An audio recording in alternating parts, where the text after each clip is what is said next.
a place for hard truths, debates, and elevated conversations. The Situation Room. Witty, political, engaging, deep, controversial. In the room, we have C.T. Muga, researcher, academic, seasoned political observer, a fountain of wisdom in these politically uncertain times. Nduh Okoh, Nigerian by birth, Kenyan by choice, communications expert, Pan-Africanist, a truth seeker and believer in people power, and Eric Latiff, agent provocateur, the man in the chair, seasoned journalist, news hound, a man who believes in punching up. Hello, how you doing? Welcome to the show.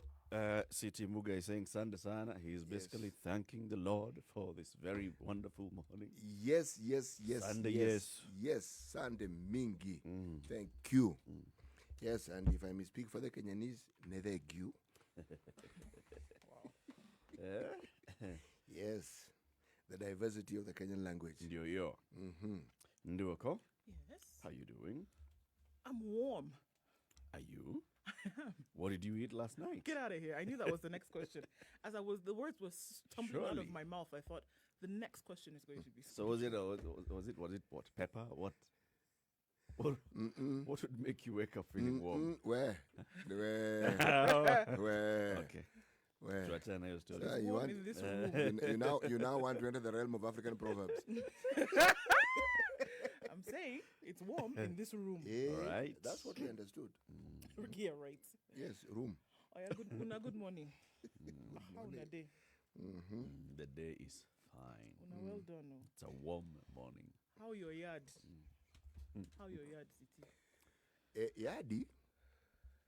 Iko sawa. They're fine. How your yard, Eric? Yard, it's thick.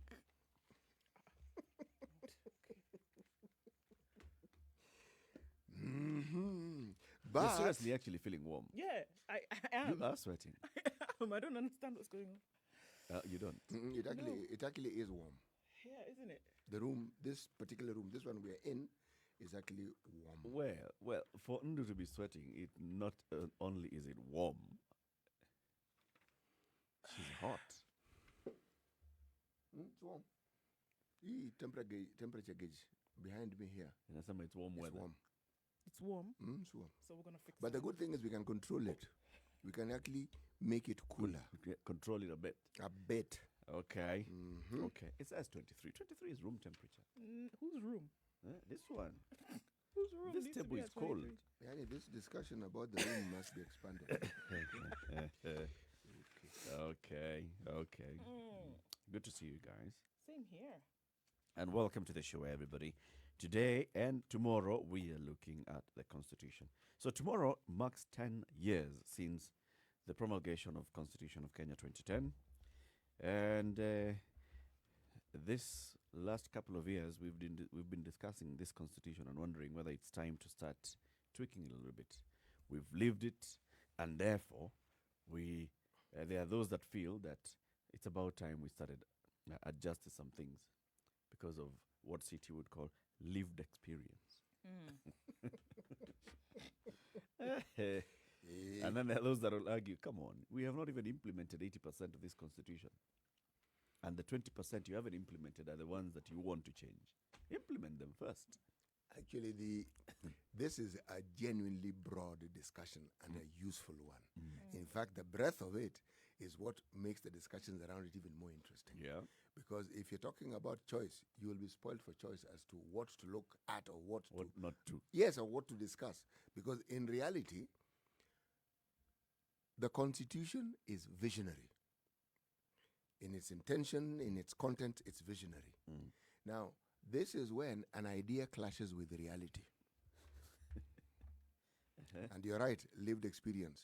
But now, when we think of changing it, we have to move to this other realm of the unlived experience. Yeah. Because the unlived experience is part of our expectation. And this expectation is what has been felt has not been achieved. Yeah. So that is what now forms this other part of the discussion. But, when you talk about change, you think of referendum. There are legal instruments that bring about change. Yeah. Yes. And it's called, the one nice word that comes to my mind, Amendments, eh? There are some amendments that this constitution says you shall not touch me unless everybody touches me. Referendum. We're really into this African proverb things today. Yes. All right. You had impact on the life of very No, Njeri Thorne. actually, no, the thing is, you see, every time he uses certain phrases and words, unfortunately, what springs to my mind is not what is current. What springs to my mind is the associative implications of what he's saying. It is, you will not touch me. It reminds me, unless all of you. there was an establishment many years ago in the Kitengela area that very many prominent people like to go to. In those days, there was hardly any traffic on this road. The place was called Baby Touch Me. No, it wasn't. What is that? No, it was not. And in short, BTM. No, it wasn't. Eh, No, it was not. so What the is signature that? tune for that place must have been that song. Baby, touch me. Oh, but of course. I love you. Mm-hmm.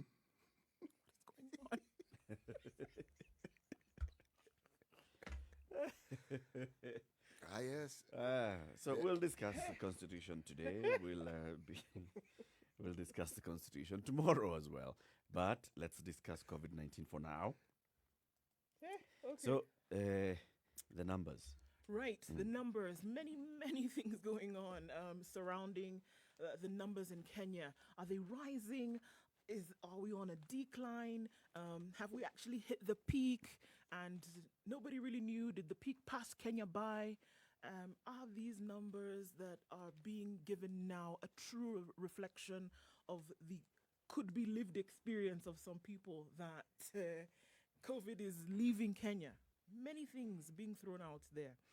246 new COVID-19 cases, increasing the total to 32,803 out of 4,149 samples in the last 24 hours. This brings the total sample caseload to 429,000 that have been carried out in the country. Okay, so still under 500,000 cases having been done. That is just over. Just forget it. You're trying to do a percentage of the 47 million. Yeah. Forget it. Nani? 400. It's Yeah, just- it's just under 1% actually. Just forget it. It's under 2% of the entire population. When you talk about the percentages, you will find that these percentages, if there's one thing the universe, the planet we live in, is in agreement or in tandem, is that one. The percentages are just about the same. Yeah. When you look at the numbers and then you tweak it, and we now call it data, so you throw in something called percentages, around one. Same. Around one. Doesn't fly too far away from the one. And this is something we must also understand and probably tell our listeners that when you hear of these numbers, that's why we always throw in the population of that country. Yeah. So that you have an idea Of what you're dealing with. of the representative nature of the figure or the statistic that we've thrown out there. Right, because if you look at a country like the United States, where there are just about 6 million cases, 5,955,728, you're looking at a population of 331,298,704. Okay? So, yeah, I mean, if you're looking at that, exactly, still around about 2-3% of the population having been affected. With 182,404 deaths in the country, still looking at, the closure of schools and the pullback on face-to-face education, especially now that the summer is over and children have gone back to school. However, making the decision to say, okay, schools will continue. However, we are not going to have face-to-face education. South Africa's numbers have risen 613,017. Excuse me. Looking at a total, now if we do a comparison between South Africa and Kenya, for example, as two powerhouses in Southern Africa and East Africa, respectively, South Africa has carried out 3,578,836 tests. Kenya, Population of 50 million. with a population of 59 million in South Africa. Okay? Kenya has carried out 429,000 tests, population of 47 million. How many tests have we done? 429,000. Less than 1%. No, what's 21 plus 4? 21 plus 4 is 25 usually. 425,600 samples carried out in Kenya. Okay? Just, We've putting that reached out. 400. Yeah. We are at 429. Yeah. So on a scale of 1 to 10, you could say we are trying.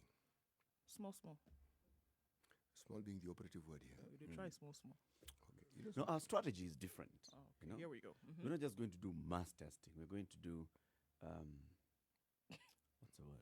Even that targeted testing you're talking about, they said they will do mass testing, change to targeted. Not just targeted, Hmm. but data informed. Okay. Which data is this that's informing people? When we observe, we see some pockets, and we go and test samples in those pockets. Okay. All right. Okay. So this was the week, this week that we are in currently, the week of the 24th of August, is when some reagents were supposed to be coming into the country. And that's what we were told, that we would see an increase in testing when these reagents made their way. So there's still some days. There's today, there's tomorrow, there's Friday. Yeah, so they're arriving, they're clearing. So from next week. Yeah, we'll see an increase in the samples being done. Oh, yeah. Cool. All right. Now count that the results will take about 10 days. So even this peak that they're saying... Mid. The peak that we're talking about basically is in the infection rate. So out of these samples... So right now... What's 246 out of 4,149? Yeah. What's the percentage of the positivity? So that's what we're using. Okay. That's what's informing the decision. Don't look at numbers and say, 246 is a low number. Okay, but out of the samples that have been tested, how many turned out positive? So if we go into this cluster and we find that 50% of the people that we've tested have turned out positive, then we can tell that we have a high infection in this area. But if we go to that same cluster and we find that we tested, it was 50, then it has dropped to 20, then it's dropped to 10, then it's showing that.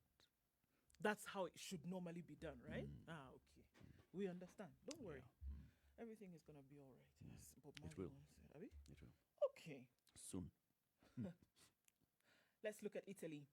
261,174 cases, what they're looking at. In the last 3 days, they've recorded 1,003, 1,026, and 1,047 cases, respectively. So there's a surge there, there's a spike there. After the summer months are over, and children were expected to go back to school next week, but the national government is being very cautious about this, and they're likely to make an announcement in the coming days that that's not going to happen because of what they're seeing, and the likelihood of then children spreading this, if they have it, is very, very high. And they're looking at, yes, like we said yesterday, what they're calling the second wave. Okay? Are people still out Yeah, it's summer. gallivanting and making merry? Yeah. If you want It's to get summer. a clear picture of it, if you simply look at the dailies today and you look at the pictures that were taken at the funeral of one Mr. Mheshimiwa Mwahima, former MP for Likoni, and you look at the social distancing matter or applied to this situation and look at the numbers, then you could say that universally, and then you take a step back and look at a football match that we were told was in Tanzania, two very big teams playing, and look at the stadium.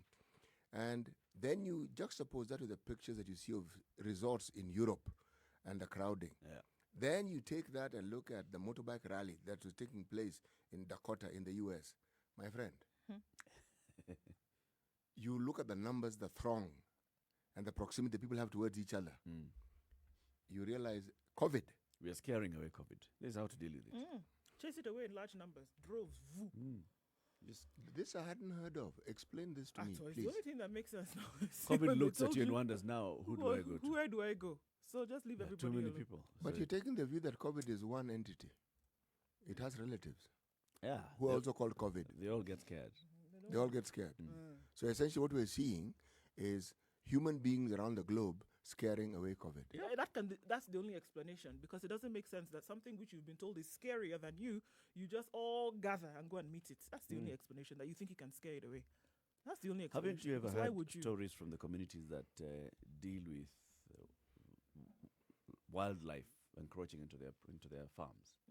What do? They come out in large numbers, beating drums, Blowing making a lot of whistles. noise, blowing whistles, and a herd of elephants will actually move.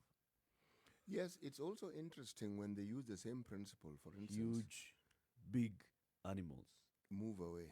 move away. So the thinking is that a smaller animal that you can't see, like a virus, Where? should also respond in the same way. Yes. Logically, it actually does make sense. I'm telling you. It's Yeah. just that the entities we speak of are really so different. And how they function and what they are and what they do so different that the only thing that brings them together and makes them similar is that they're alive. An elephant doesn't infect you. If it attacks you, it'll kill you. It'll stomp Yep. on When you. someone tell me, yes, that's the point. Even this one will kill you. Even COVID will kill Yes, you. but I'll tell them, but you see, the elephant you can see, so you can avoid. You know, you really can't say you can't see an elephant. COVID, it doesn't matter what you do, you can't see it. It can see you, it will run away. All right. Okay. When confronted with information that is beyond your understanding, I think the step to take here is just accept. They tell you 1 + 3 is 5. You say what? Okay. Okay. I mean, you can't really argue with that, can you? No, it's difficult. It's genuinely and honestly very, very difficult to argue with that. It's 17 minutes after 6 o'clock. This is the Situation Room. Our live stream is up, www.spicefm.co.ke and SpiceFM KE, YouTube, Facebook, and Twitter. Let's take a break. Let's see how the weather is going to be looking like today. And then we will begin looking at the big headlines in the newspapers this morning.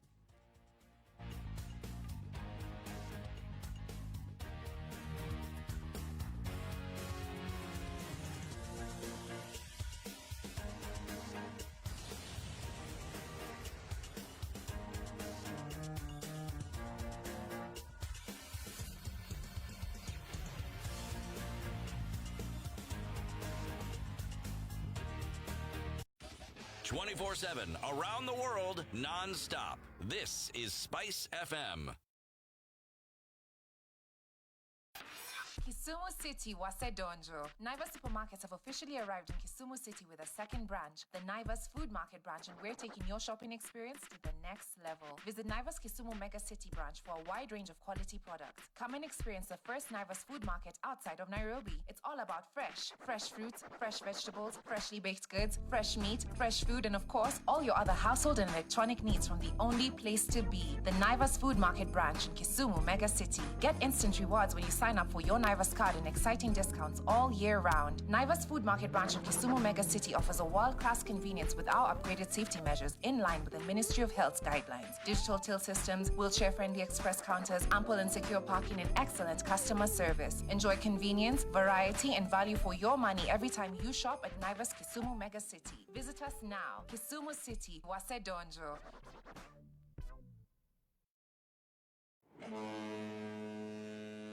Juma, Yes? have you heard the port is running an initiative to educate users of the port like you and me on the various processes for imports and exports? Really? Yeah. So does this mean that we as importers and the various stakeholders will now clearly understand our roles? Exactly. Once we understand these processes, we can comfortably sort out our customers with more knowledge. They have even highlighted the various tariff clauses. Fantastic. So where exactly can we get this let's look what the skies information look to like help in us Nairobi. understand? It's mostly cloudy this morning at 14. Likelihood of it warming up is actually quite high. 24 the high today and lows of 14. A chance of showers later in the afternoon. Clear skies in Nakuru currently at 13 degrees. It'll change though later. Highs of 23 and lows of 11 with a rainy afternoon in store. It's overcast and cloudy in Njeri at 14. Highs of 22 and lows of 13 with partly cloudy conditions in the afternoon. In Eldoret, clear skies at 12 degrees. Highs of 21 and lows of 11 with thunderstorms forecasted for later. And we'll look into Kisumu where it's 19 degrees and partly cloudy. Chance of rain in the afternoon with highs of 27 and lows of 18. Clear skies will rule the morning in Kakamega at 15 degrees, highs of 25 and lows of 14, and it will be a thunderstormed afternoon. 24 degrees and light rain showers happening in Mombasa as we speak, and it's likely to be wet through today into Thursday and well into the weekend from what we see. Highs of 28 and lows of 23. Partly cloudy conditions in Malindi this morning at 24. Highs of 27 and lows of 24, and a shower or two likely to start quite early. All right, out of Kenya into Kampala, where it's partly cloudy at 18 degrees. Thunderstorms are forecasted for later with highs of 25 and lows of 18. 22 degrees in Dar es Salaam.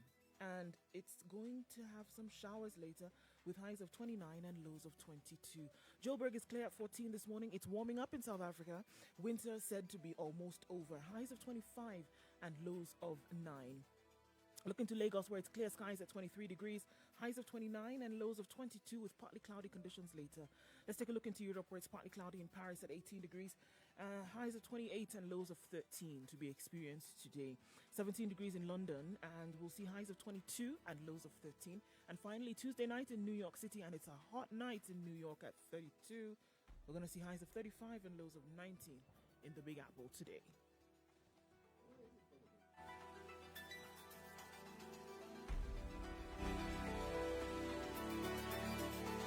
Spice FM. Spice up your life. Mature, intelligent talk every morning. Spice up yourself.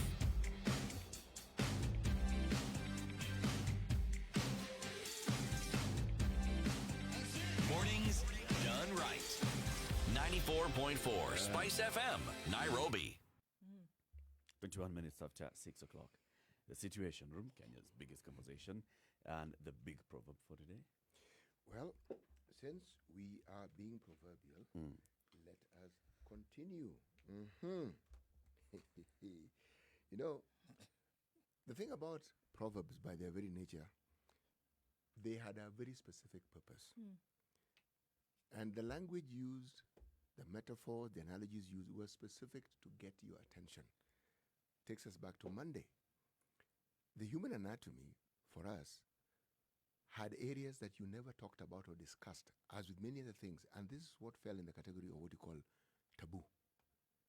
Now, the concept of taboo is what we now refer to as these events or occurrences or situations that bring about stigma, a no-go zone. But the purpose was specific, so that the imagery of that particular proverb sticks to your mind. The likelihood of forgetting it was next to zero. Today's proverb is similar. However much the buttocks are in a hurry, they will always remain behind. I like this one. Unless you're walking backwards. However much the buttocks are in a hurry, they will always remain behind. Okay. Oh, yeah. It's good. Interesting perspective. If you're walking backwards, Yeah. it'll But if remain you're behind in front. But if you're walking backwards, you're not going anywhere. You know, you're going backwards. You're going backwards. All right. Any similar proverb you can think of? When a question of the nature of the one you've asked is met with silence, it means I looked, I tried. Can't think of one yet. Yes.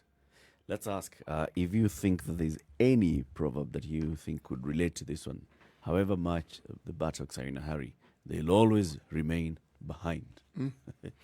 There are things which, unfortunately, will always be as they are. Like gravity is gravity. If you want to determine whether it changes, try and defy it. Just step over here. Let's try. Kidogo, small. Small. All right. Any proverb that's close to this, just tweet us, Spice of MKE. Let's look at the big headlines. Where do you want to start? Sure.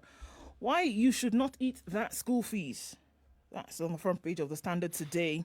Learning resumption. We heard yesterday, coming from the High Court, that the community-based learning will be halted pending further determination, is what was said. So that was interesting after we had this conversation that we did yesterday. Now, learning resumption. On a day community-based learning was blocked, CS Magoha says schools may reopen before January if COVID-19 numbers fall. Going into the details of this story on page 6. And what is it? If you have spent your children's school fees, you may want to think about where to get the money back. This is after Education Cabinet Secretary says the biggest indication yet that schools could reopen before January 21 if the COVID-19 situation in the country continues to improve.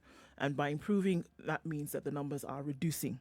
On a day the government suffered a blow to its plans to implement community-based learning, Professor Magoha said the decision to reopen schools in January is not cast in stone, and a final decision will be made depending on the COVID-19 numbers. This week, the Health Ministry suggested that the country's COVID-19 graph could be flattening, further heightening expectations that the government could shift its hardline position regarding resumption of learning. Yesterday, the figures dipped even further. I quote Magoha, and he says, "You're aware the virus is starting to look like it's going to stagnate. We're saying, should the situation change, we shall be ready and willing to look at the scenario once again in the interests of our children." I think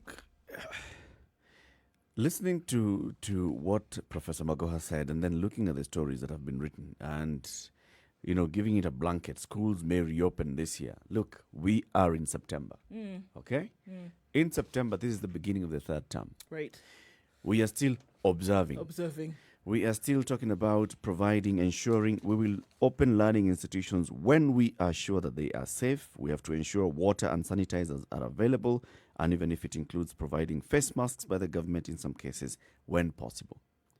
This, already just that, talks about weeks, if not a month or two. So when he says schools may reopen, I think it's very important that we pepper it with the reality of what schools. We listened to nominated Member of Parliament and KNUT Secretary General yesterday. And what did he say? He was speaking some sense. And he said, you know what, just like you said, it's okay, say that schools need to open, that's all right. But there's certain things that need to be done in order for that to happen. Fine, say that the numbers have even reached zero. Let's say that 14 days later, the numbers have reached zero in Kenya. And you're saying that you still want to make sure that this infection doesn't then pick up somewhere.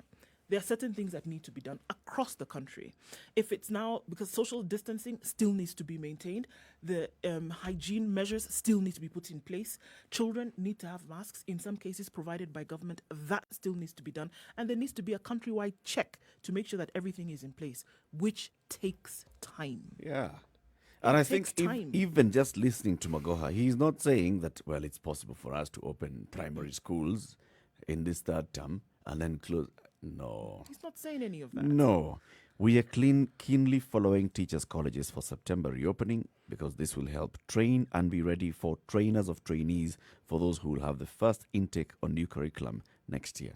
Now, if you talk about such institutions, then you say some institutions may reopen this year. That is the reality. That's possible. Saying schools may reopen, do not eat your school fees now. Is that? I think it's creating a false impression. That's us at it again, is it? Yes, it is. We're reporting something that actually wasn't not said.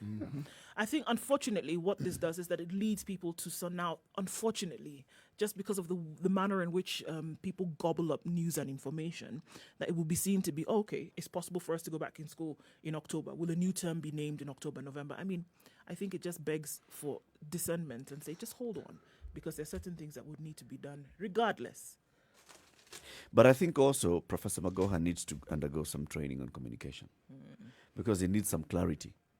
So you can hear what he's saying. He's answering questions broadly and saying, you know what, we are observing. I said from the very beginning, the determination to reopen schools will be based on what is happening in the fight against COVID. And we are still observing. So you can see this is happening now. So, he needs to come out clearly and say, you know what, look, the reality is this is what we are facing now. We have until January. So let's work. Let's work towards that. Let's work towards January. And let's say that some institutions may reopen this year, but those institutions cannot be the institutions that hold a majority of our learners. Obviously, we cannot start opening up primary and secondary. The world is the world. No way. Look at the rest of the world. Even he understands this. Understands that, and he's saying that. Not only does he understand it, I actually think that this tentative approach the government has is a correct one. Given the vagaries that surround COVID, my friend, you really have to tread very carefully because ask yourself, which will be worse? Yeah. To keep students out of school or to open up take schools them and back. then you increase the rate of infection in this country to a point where you honestly will not know what to do with it. Because that is what is likely to happen. And I believe it is that kind of thinking that should fuel people's decisions. I mean, because even the fellows that are taking the Ministry of Education to court demanding that schools open on the 1st of September, these need to be taken into consideration as well. I actually think that anytime I read about a case such as the one where Justice Musao gave a ruling and said, let's halt this for a while as we think about it. See, it's further debate. This issue of going to court is a good one. There are those who actually think it's a nuisance factor. It isn't. When you are discussing something as serious as the education of your children and the possibility of exposing them to a disease that might kill them, and then might add additional costs if it doesn't to the treatment, something which need not have happened, then it is a worthwhile debate. It is. Absolutely. It is worth reconsidering. That the government came up with this under the tree learning, okay, is an excellent thing. Community learning. Yeah. Utilize resources, teachers, utilize schools, teachers, churches, halls, resources that are already available to ensure that children are engaged. It is an excellent idea. It's a beautiful thing. But how to ensure that it doesn't spread, it doesn't increase the spread of the COVID is something that must underlie every discussion we have around it. Yeah. And this court case will open up that discussion forum even further. Yep. Yes. Well, let's see how this matter goes on in court, because the person who took this case to court, one parent called Aura, is saying, first of all, the president did this the wrong way, ordering schools to close. It was not even gazetted. This was not even gazetted. It should have been debated in Parliament. And it's just because of a small matter here, not understood, called COVID. Surely. Very small matter called COVID. Called COVID. And he's wondering, so why? Why must you force our children at home? Well, this is going to be an interesting debate. It will. It is. 28 minutes to 7 o'clock. Let's take a break, see what's happening on the roads, and then we look at more and more headlines in the papers today. Good morning.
Traffic. Okay, looking at traffic news for this morning. Unfortunately, I'm going to start with some bad news, guys. Terrible accident on the Nairobi-Nakuru highway this morning. Terrible accident, and it's affecting traffic in both directions. It's a fatal one, so as you approach the area, please do so with caution. Police and emergency services having just arrived and trying to sort that out, already affecting traffic as you head towards the 7 o'clock hour. So you need to watch out for that. Tafa Valley. There was another accident on Mombasa Road towards Kitengela yesterday, and because the roads were so smooth, we saw this happen. We're hoping that nothing like that happens again today. Let's look at Jogo Road. It's flowing fairly well. No notable traffic at this point. Getting into the CBD will be fine. Likely to pick up right around the City Stadium roundabout as you're heading towards the CBD or going left towards industrial area. Okay, on Uhuru Highway from Nyayo Stadium heading towards Westlands, it's starting to build up as well. Just know what's in store for you as you make your way towards the CBD and then out towards Westlands. but it shouldn't be too bad. Jogo Road, we said, is okay. Mombasa Road, getting past the SGR and then to the airport turnoff is where you'll find some traffic. But out past General Motors, it's not too bad. All right, shall we look at what it looks like later? Let's do that. Let us know if you're stuck anywhere. Spice FMKE on Twitter. Talk to us and we might be able to help out or at least share that information with somebody else. Good? Spice FM, Malindi.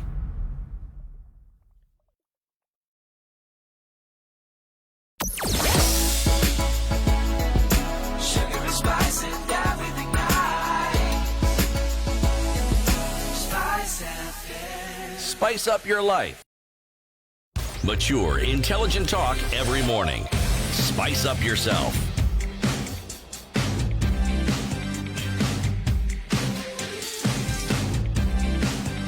Mornings done right. Our brothers and sisters in Migori. More strong team. Eh? Things have happened. So the DPP, after reviewing a file presented to him by the Ethics and Anti-Corruption Commission and appointing a team of leading prosecutors to review that file and ensure that the evidence presented is strong, says, let's arrest and charge the governor, his children, and his kin And associates. for corruption, 73.5 million shillings. This one, as it read from the DPP statement, is like a movie. It is clearly like a movie. I mean, it's one of those that you just look at and you wonder, so Kiambu, as if Kiambu was not bad enough. This one is even worse. Eric, the thing that I think it signals, something that we have mentioned on numerous occasions in this very show, Yep. is that much as Kenyans believe that if you're in a position of power and authority, it's like you've been given a blank slate on which to function with impunity. Yep. It is the beginning of not just taking to court of people who have broken certain laws or committed certain offenses. It's the beginning of seeing these people ending up in jail. And it won't be one or two or three. No. Remember, there have been cases that have, and of recent, we even saw the issue of the 3 senators. The DPP simply said no. When it got to him, said no. There's nothing. Let these people go. We have nothing to take to court in this particular case. So by the time we've read in previous cases where these counties and with the audit queries that arose, when you're talking about more money than this 73.7 million that you're talking about, huge amounts were actually being talked about. But they only pinpoint this 73.7. The implication here seems strong that this is what they can prove. Yep. And believe me, even if it was 200,000 shillings, the case would be the same. Yep. And remember already there was the issue of a house in Loresha, which There was another that little agency issue, had already yes. gone to court and said, you know what, this we are attaching. Any rent that comes from this particular house is now being attached. It's going to government.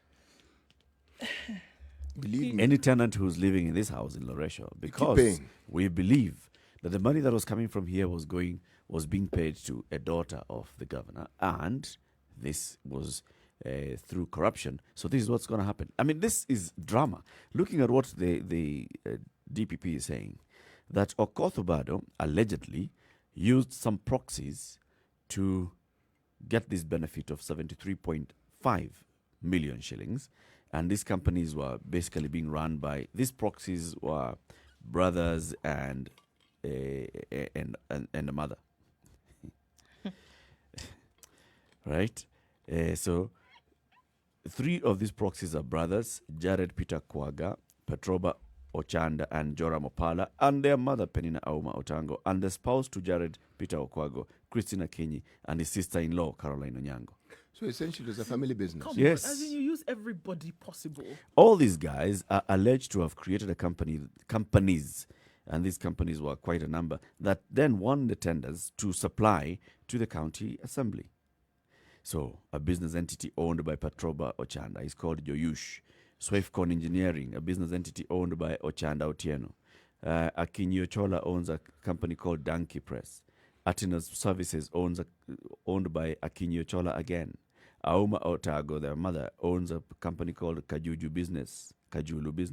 Then they are directors of also companies called Touchdog, Maktabak, Deltrack, Soultrack, Seletrack, Strong team. Dolphus Software. And then, so this is according to what the investigations are showing. The audit trail of the money revealed that the companies wired 38.9 million shillings to the governor's children's accounts. This is Achola Dan Okoh, Susan Scarlett Okoh, and Njeri Okoh. This was used to pay their school fees, upkeep, maintenance, and medical bills. They were studying in Australia, Scotland, and the UK.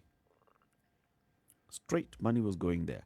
Then there's some further 34 million shillings used to purchase a house in Loresho, whose beneficial owner is Evelyn Adhiambo Zachary, the governor's daughter.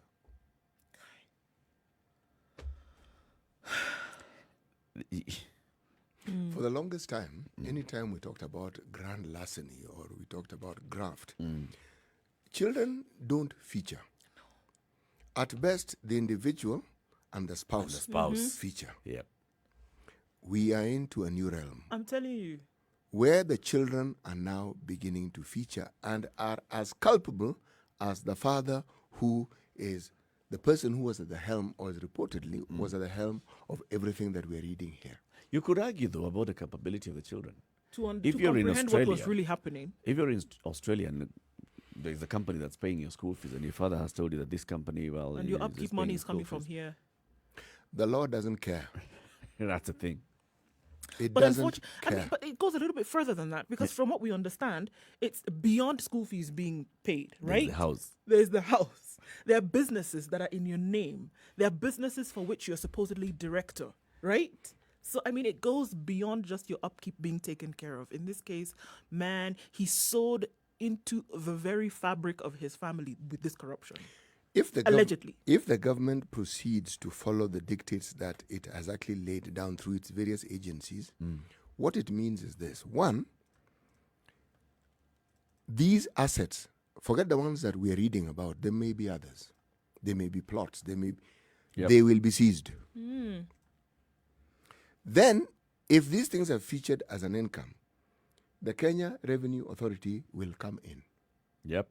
and they'll demand their pound Yeah, of flesh. 30%. Now, let me just read for you what the Kenya Revenue Authority can do in such a case. One, they will collect not just money from you, but from even third parties associated with you to pay those taxes. They'll seize, there'll be a seizure and forfeiture of goods, all right? There'll be an arrest and detention. These are things that they can This is actually... just KRA on its own. I'm talking about KRA, okay? Issuance of departure prohibition, meaning, forget travel advisory. You cannot travel. You can't go anywhere. Full stop. Okay? Power to search and seize, meaning they can actually come and look at everything and anything. And all these people who are being mentioned and others associated with them, you've just opened yourself to being examined forensically. Yep. Exhibit A. Power to restrain goods, vehicles, premises, meaning, okay. Power to enter and search these vessels, vehicles, okay? Down. Now, you tell me, do you really want KRA to be on your neck? This case, why I'm bringing it up, the headline in the Daily Business says KRA identifies wealthy 1,309 individuals who owe 259 billion Kenya shillings. And 259. billion they have identified, meaning these are people who have not paid. So KRA is going after them. So now, I just brought in that just to illustrate what can be done. This is not for you. This is to you. Should KRA decide that you fall in the category of persons that they should bequeath this sort of attention to? Hey. When we spoke about the case with Waluke a few weeks ago, we asked ourselves the question: you do this, and then you implicate members of your family in now when they need to help you get out of a sticky situation. Yep. This one goes beyond that. You put your family in the mess. Direct beneficiaries of this. And then they come Look at after. Waititu as well. I mean, In fact, Waititu now is alleged to have actually incorporated the daughter as a director of a company. Now tell me. And then this company is the one that is winning tenders. Or even, this is very direct. So wife and daughter are the directors of a company that comes and wins tenders in a county government where you're the chief executive.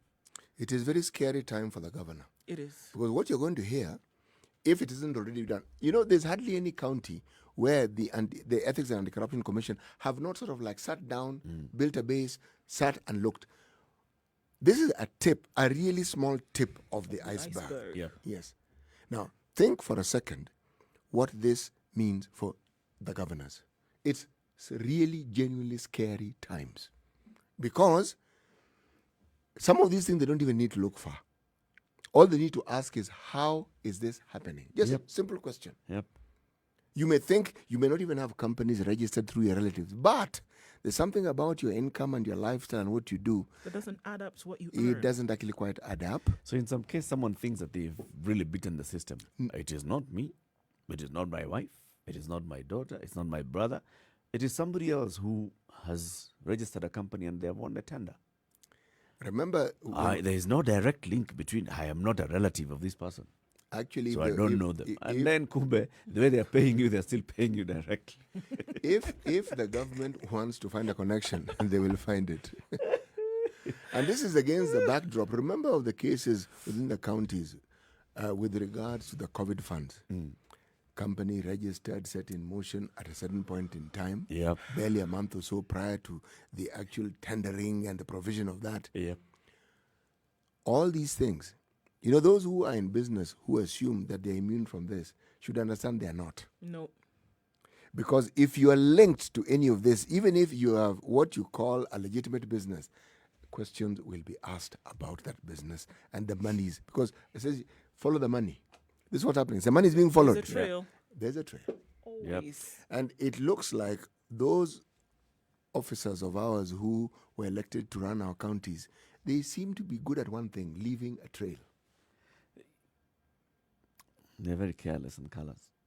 You know, you just assume. That's what impunity does. That's the backhanded nature of impunity. And also the lack of trust. Because this basically just tells you, you know, I cannot deal with very many people. So, Mama Penina, you tell your children to register companies. You'll get the business. So, Mama Penina goes and brings the children plus their wives, they register companies. And then they get the businesses. And now, you know, you need to pay me. Now, we can't start using IT79 proxies. That money may disappear. So, what you do is pay my daughter's school fees. Eric, you know what is interesting? Even as you're saying it, you're very right. There's lack of trust. But also, there's the element of greed. Because there are entities that actually do this very thing that we're talking about. Yeah. Known, reputable. And it isn't beyond the same activities that we're now calling illegal to take place. But given that this is what they've been doing, they'll be more adept. I'm actually not proposing a method by which the system can be beaten.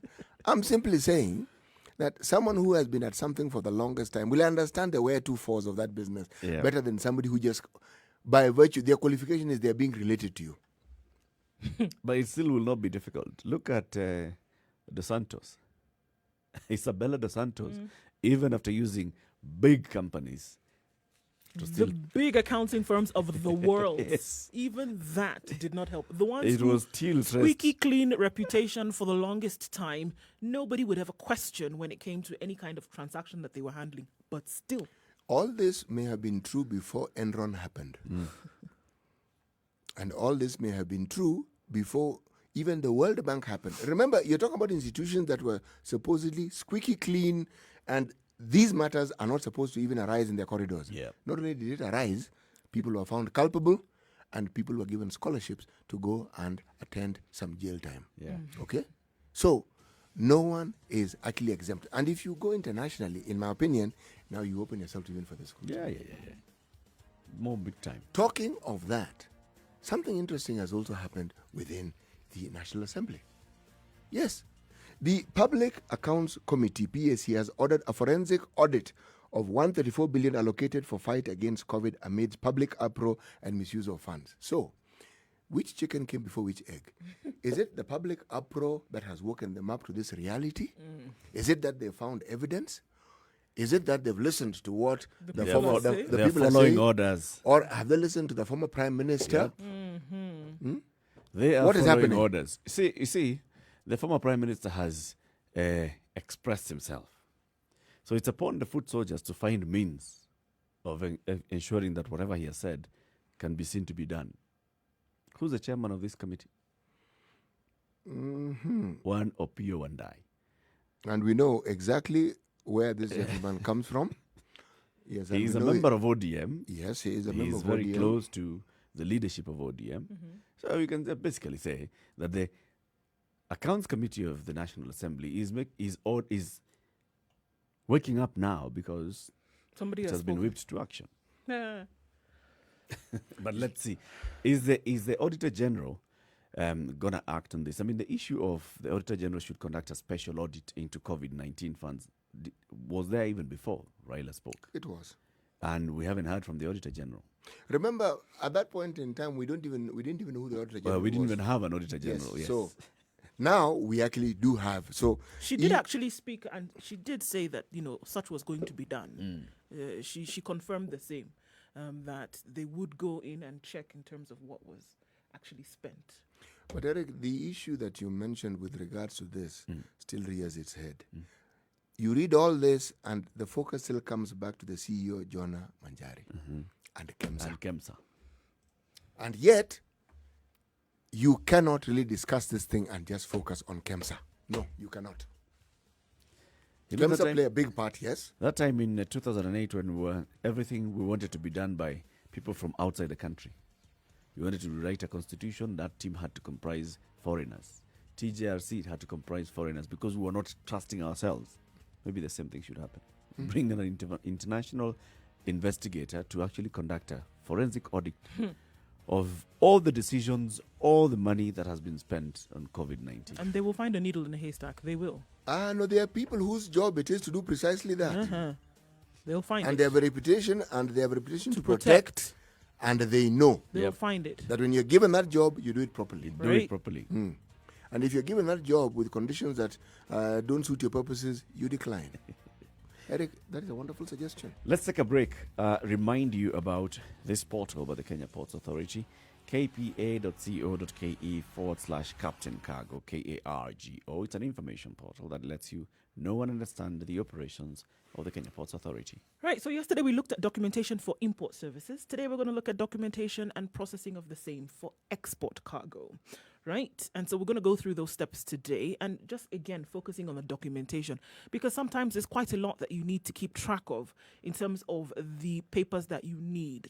Now, when you're sending something out of the country, let's say it's French beans today, leaving for Europe, the thing is that you need to make sure that all your documentation is in place, and Captain Cargo makes that as easy as possible. We're starting off with the booking of space by your shipping agent.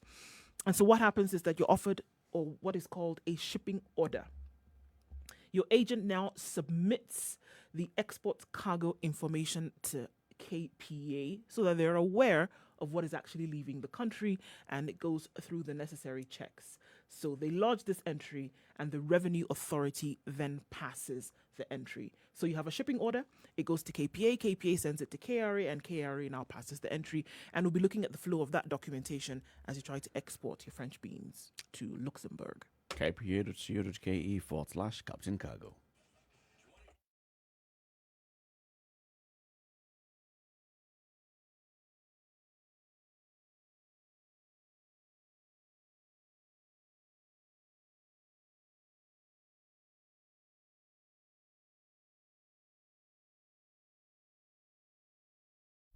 Classic soul, R&B, smooth jazz, neo soul, and nostalgic ballads. Make some noise. You're listening to Spice FM.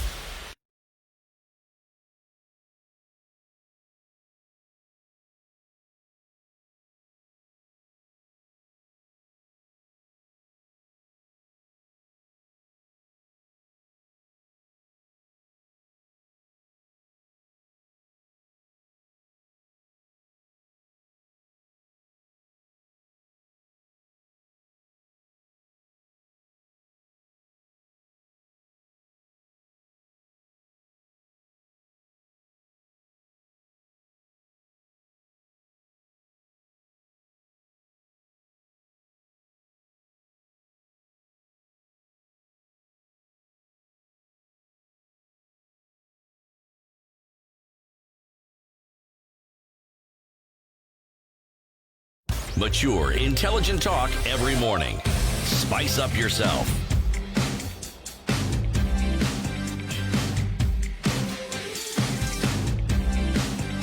Mornings done right. 94.4 Spice FM, Nairobi. All right. What are the big headlines are you looking at there, City? What I'm looking at is, let me choose. You know, I'm actually spoiled for choice here. All right?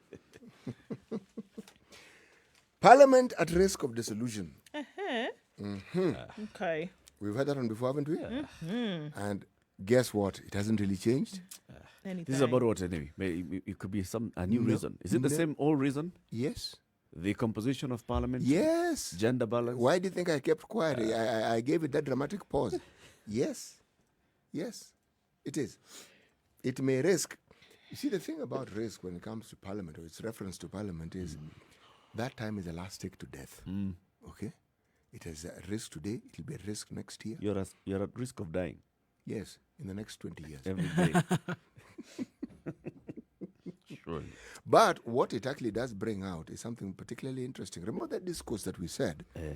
Our elected leaders, through their various organs of parliament, seem to be engaged in. If something as basic as this cannot be passed, and it's a basic requirement for actually parliament to exist, why are we debating? Why don't they just dissolve parliament? I mean, in all sincerity. Yep. Why is this But thing has been discussed at length? True.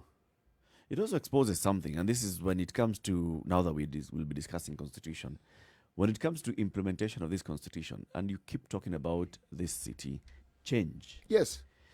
This constitution called for change, and this is change in the people's mindset. It appears that we got the hardware, yes, we wrote the constitution, but for us to software. implement that constitution, we needed the software of we changing.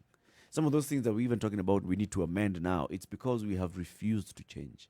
If you're not willing to change, one of the things that we're going to say is, this whole thing of gender balance, let's just leave it alone, because it'll never come to light. So why don't we just abandon that? It's because we are refusing to change. We are refusing to confront the fact that we said we'd like to have a better representation. And one of the things that is actually beginning to actually support that particular perspective of this gender parity that we're talking about, if you look at the world leaderships right now, everything which is related to COVID, the reporting that we see is that countries that are led by women have fared and continue to fare better than, and this one, take your pick, better than other countries that are led by men. As I said, take your pick. Yep. They seem to be managing this thing better. So the inclusion of women was envisioned to add much needed value to this entire discourse that's supposed to guide our country. And Parliament has failed. Now, operative word here, failed. So if they have failed to actually enact or to ensure that this is enacted, they have failed to live by the dictates of the Constitution. And these are the people who are supposed to be watchdog, the place where we make our policies, we Where pass human our rights laws. will be protected. So you are failing on this one important thing. Yep. Surely, why should you stay? Why should you stay there? Why? What exactly are you doing? It's true. And this is not complicated, by the way. It's true. I think we should be forced to implement this constitution. Yes. By the courts. Yes. And this thing of saying, if you dissolve parliament, you are going to force the leaders to bring the conversation to the people and say, you know what, people, we need to have a way. We need to go to the political parties, go to the electorate and tell Find them a solution. we must elect more women. We must have more women on the ballot. We must then, because having more women, it starts from there. You must have more women on the ballot. If you have them on the ballot, then you are likely to have them getting elected. Yes, And you it do. also affects the conversation where you talk about then, you hear that, women then become yellow-livered when it comes to making decisions to run into office. Yep. Once you have it in the system, it encourages more and more to come forward. It just happens that way. The same way where more and more girls started to go to school, more and more girls were encouraged to enroll in school by virtue of the fact that the system accepted that as a way of life.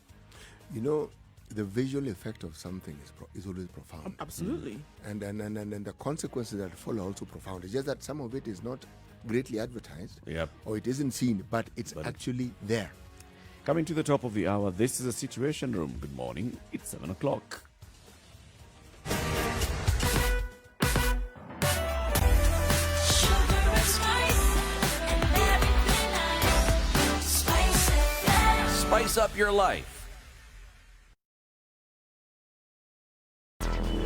Traffic. Speaking about Nakuru this morning, we already saw that terrible accident that took place this morning headed on that highway, and they're still trying to clear that out. As they're heading towards the Rift Valley, for example, on Kamandura, the flyovers, total white darkness is what is being talked about this morning. The fog is extremely low. It's about 2 feet off the ground this morning, guys. So you need to be very careful when driving. But it seems that on Gong Road, people were not very careful. Just around Matasia on Kamkuru Road this morning, another fatal accident has taken place and 2 dead, unfortunately. So guys, please take it easy.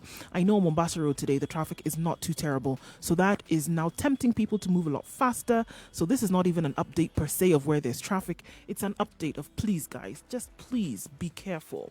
Lives being lost are not necessary at this point. Okay, coming off Thika Road and getting to the Globe Cinema roundabout, or rather the Globe overpass. Should be fine as you're getting into the CBD, not too much of an issue there. Let us know where you might be stuck or where you see some imminent traffic. We'll be able to share the word. Spice FM KE, that's how you can reach us on Twitter.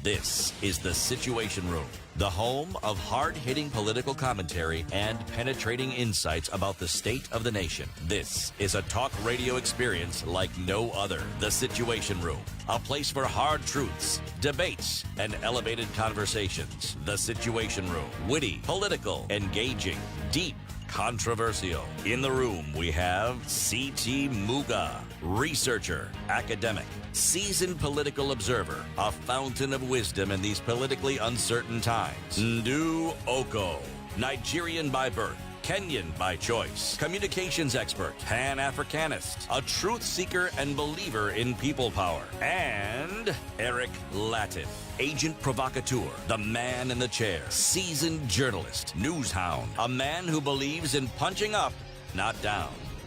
This is the Situation Room, the only way to start. Minutes after 7 o'clock. Thank you very much for choosing Spice FM.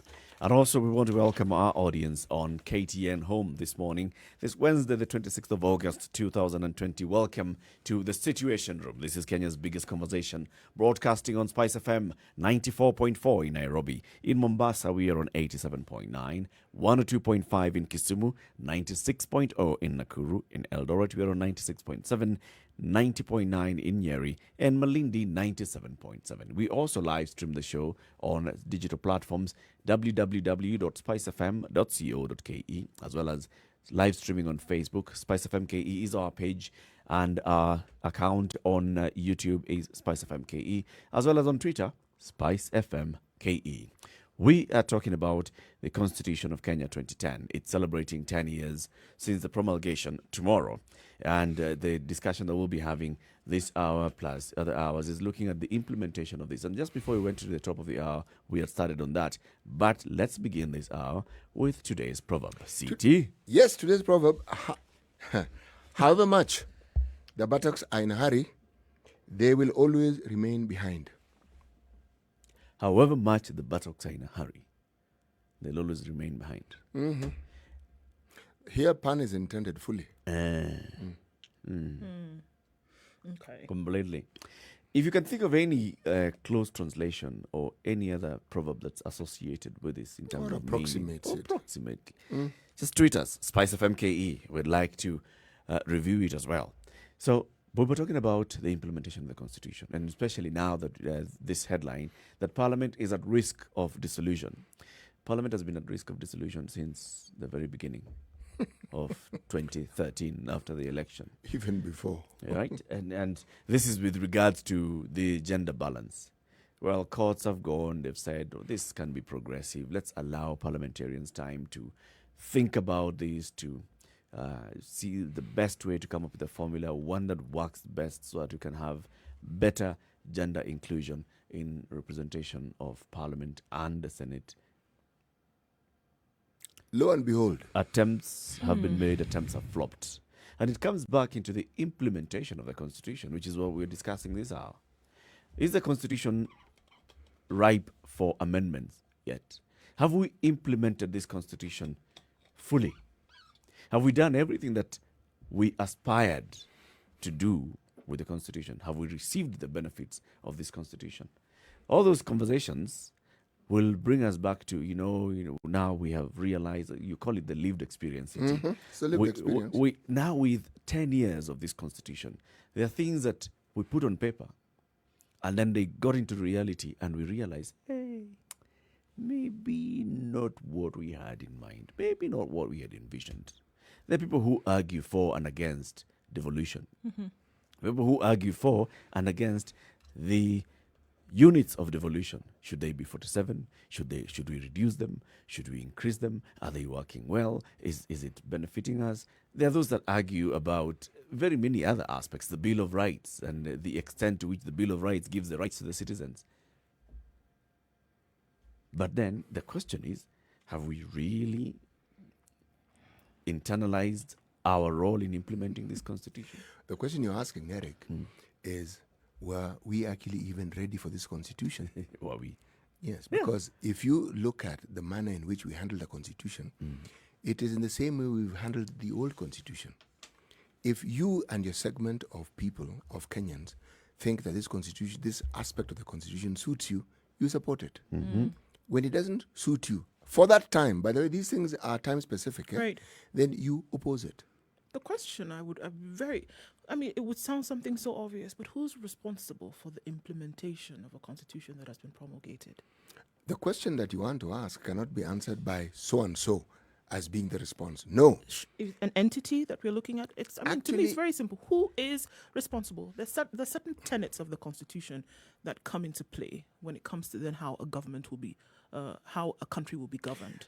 Who is responsible for putting those in place? There's a reason why I'm asking this question, obviously. Okay, before you get to the reason, let me just pepper the discussion by saying this. You see, when you're talking about implementation and who's responsible for it, I would bring in the discussion of not the responsibility, but the thing I asked, the readiness. You may want to implement it. Yes, you may even set the process in motion. But given who we are as a country, as a people, are we ready for it? So when you say you may want to, who is you?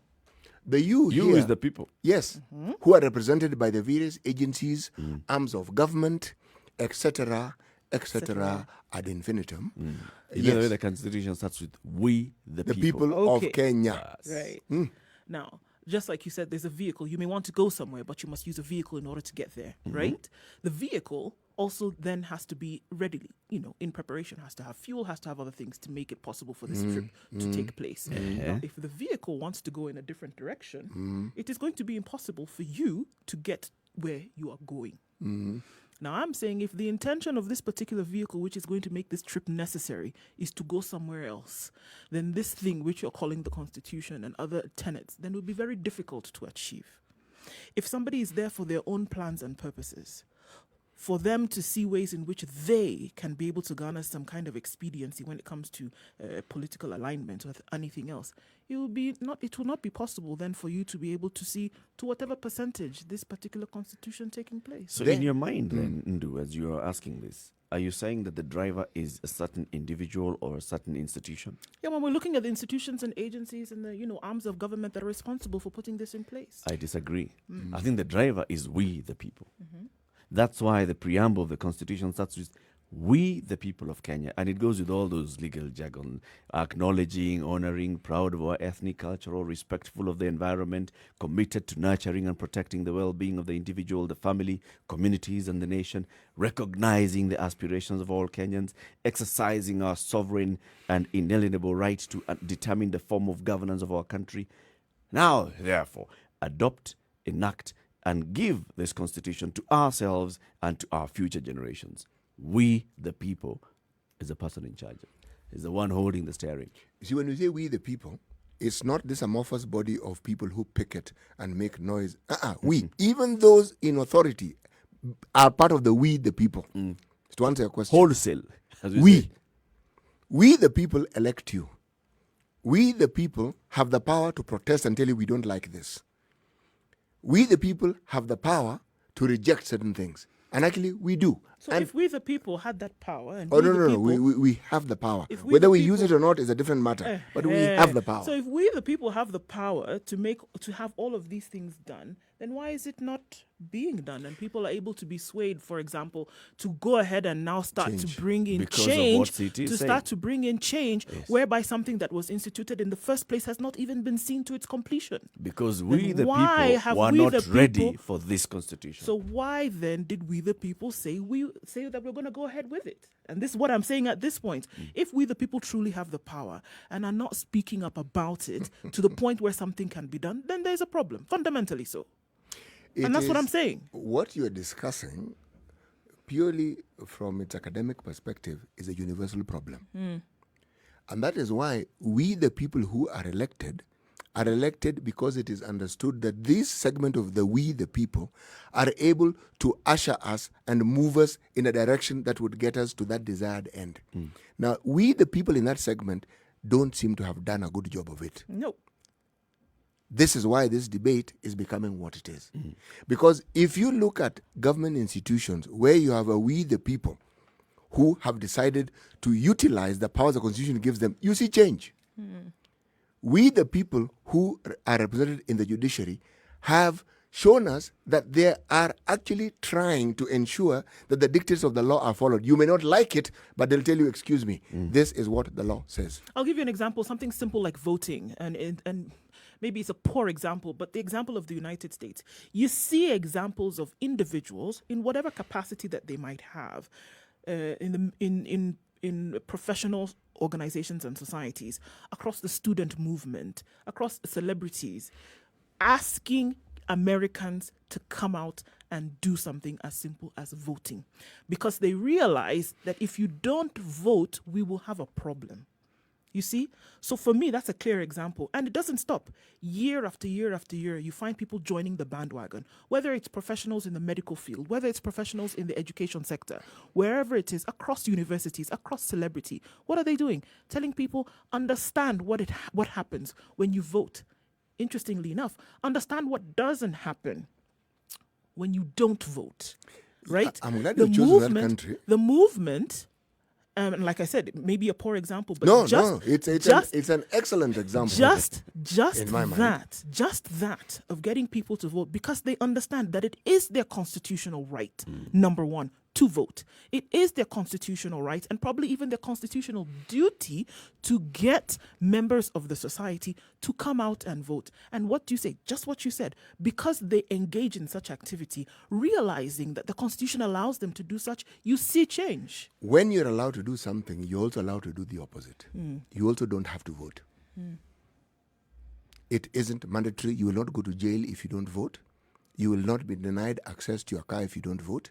Your children will not be allowed access into schools if you don't vote. You have that choice. Now, remember, there is a process that this country underwent and is still undergoing to get to the point where these constitutional rights are realized by all its citizens. As we speak, it isn't. Because if it was, it would be a different debate. But the one thing that they seem to have achieved in large measure is to ensure that some of these things that we considered basic, that's what the so-called first world is about. Things which are considered basic can almost be taken for granted.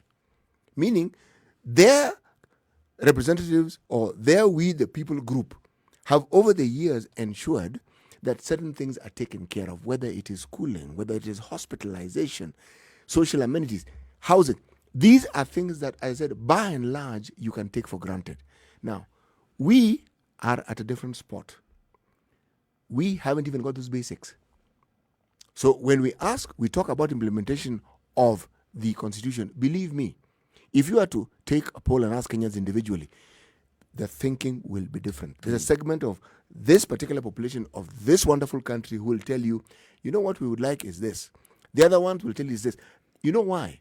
Their understanding of the Constitution and the benefits has to be relevant to their situation as they see it at that point in time. There's no universality of saying that, oh, by the way, we can assume that there's free healthcare for everybody. Nothing of that sort. You can say there's free education. Yes, in theory, largely, there are aspects of education which you will be told are free. But there are others that you end up paying for. Not even indirectly, directly. Our need to have the Constitution implemented is to get to a point, for instance, where the rule of law is king, where everyone knows we are not there. Yep. The rule of law is not king in this country. No, it isn't. Now, that is what that's why I told you the example you gave is wonderful. You know why? The citizens are clear about their rights, they are clear about the rule of law, and they know everyone can be subjected to it. And as the saying goes, albeit very overused, you can take it to the bank. They know. Us, we don't. We are really iffy about it. Kenyans don't know that, I mean, from what you're saying now, that there are certain rights which you should. Now, if you don't have here, because if you don't have the provision of certain resources, that what you call basics, the needs that that should be provided for you, that there should be then access to education, that there should be access to proper infrastructure and healthcare and things like that, you actually don't take it to anybody. You suffer it on your own. You don't take it to anybody. In this case, there's no bank that you take it to, right? There's nobody that you go to and say, actually, you know what? Now, is that coming from a misunderstanding of what should be, or a preoccupation with trying to get those things for yourself as opposed to demanding it from the powers that be at that point? Prior to the advent of private schools in this country, rather the proliferation of it, we had what we used to call Harambee schools, meaning the community figures, we need a school. But even prior to that, prior to independence, we had independent schools. You look at the need you have, you know the importance of education, and you as a community decide, let's set this up.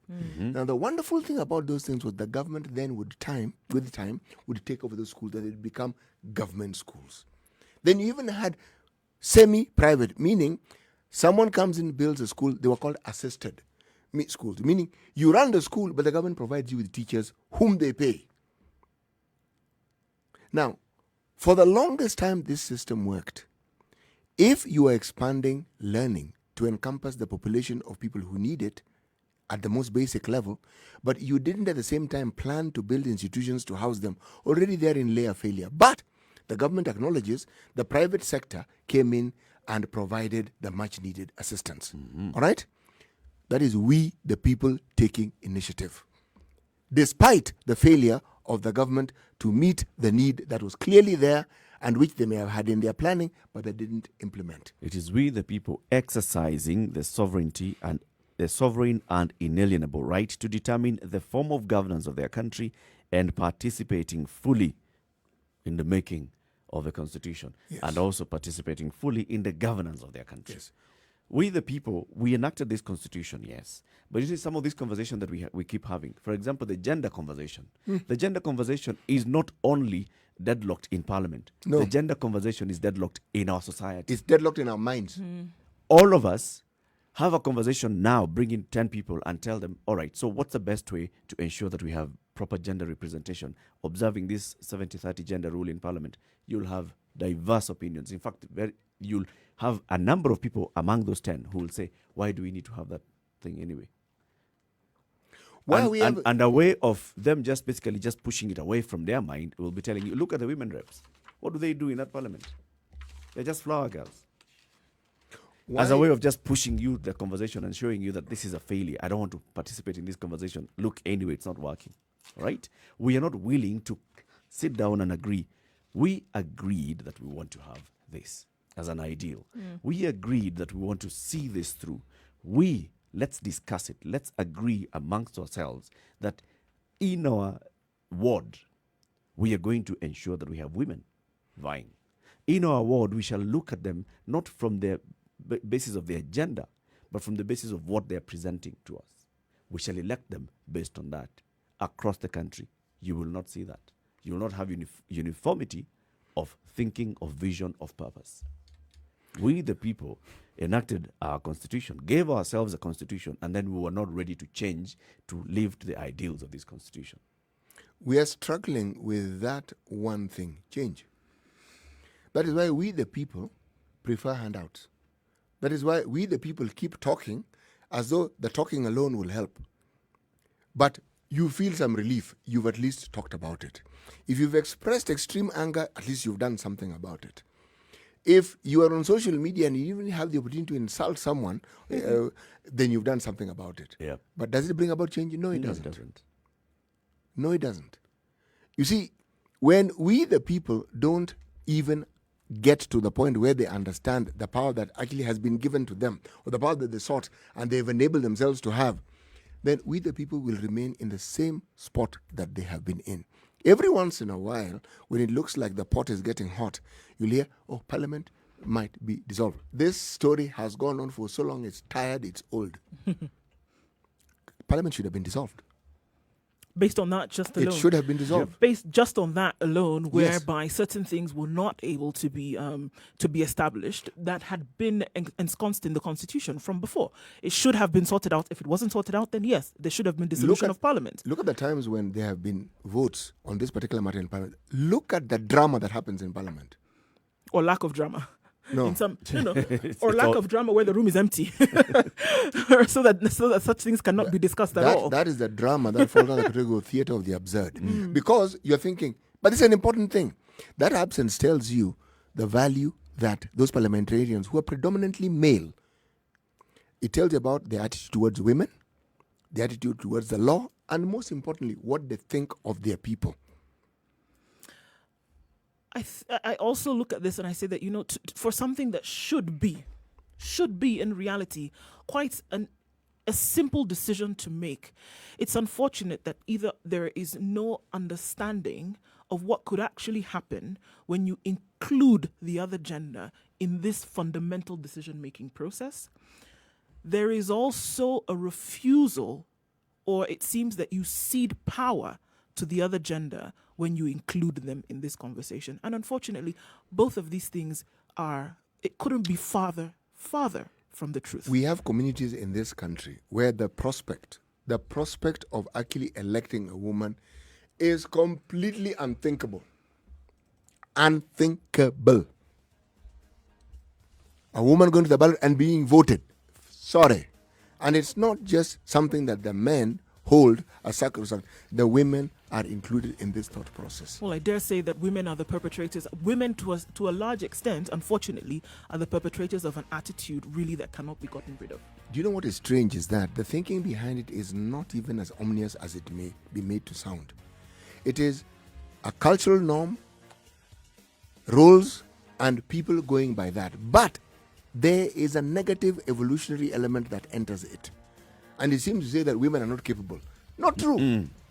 It's not true. And the conversation actually goes even beyond women and the issue of gender in the realization of the ideals of this constitution in many others, even those that have been implemented.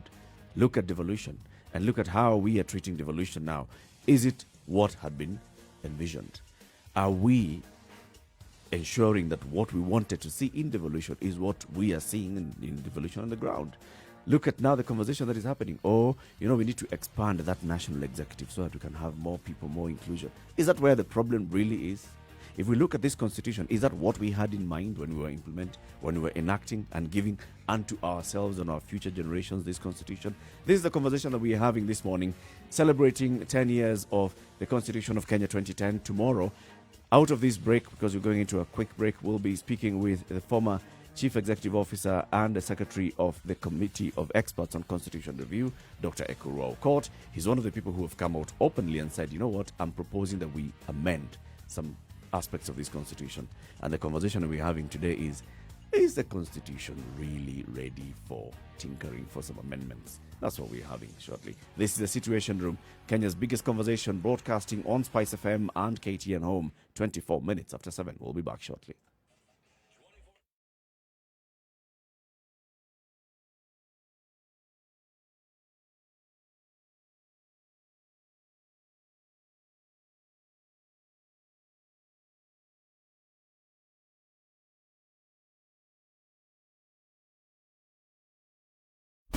Classic soul, R&B, smooth jazz, neo soul, and nostalgic ballads. Make some noise. Yeah. You're listening to Spice FM.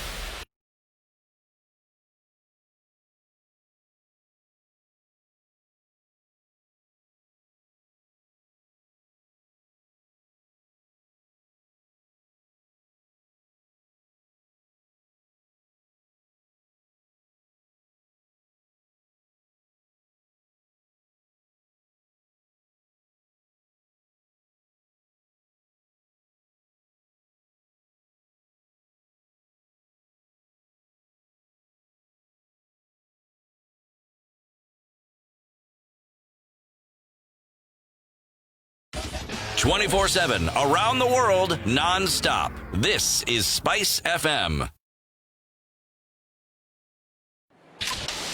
Naivas Megacity in Kisumu is officially open. If you're in Kisumu, you can now enjoy world-class shopping and access to a wide range of products and services at the brand new Naivas Kisumu Megacity. And we're celebrating all week on Spice Drive with me, Monique, every day. Tune in for the chance to win vouchers worth 2,500 shillings that you can redeem at the brand new Naivas Kisumu Megacity branch in Kisumu every day from 3 p.m. Make your way to Naivas Food Market at Kisumu Mega City Mall and enjoy offers, instant rewards when you sign up for your Naivas loyalty card, and excellent service. Also, every time you shop at Naivas Kisumu Mega City, you are guaranteed that safety measures are in place and you can now enjoy upgraded digital tills and an extensive range of products and services. Tune in and find out how you can win from 3 p.m. on the Spice Drive, only on Spice FM.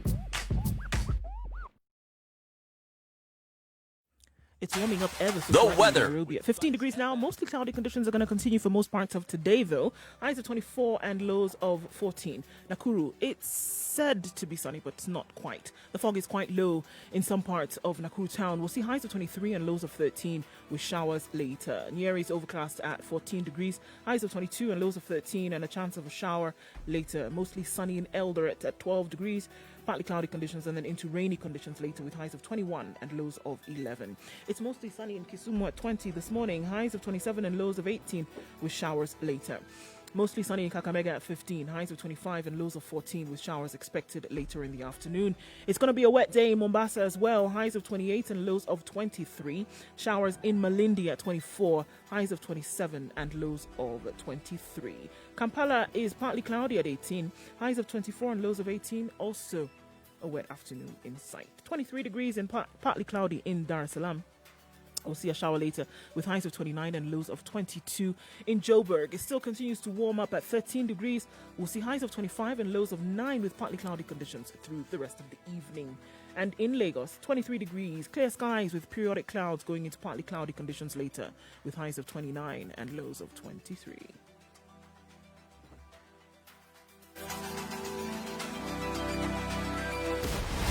Mellow Spice.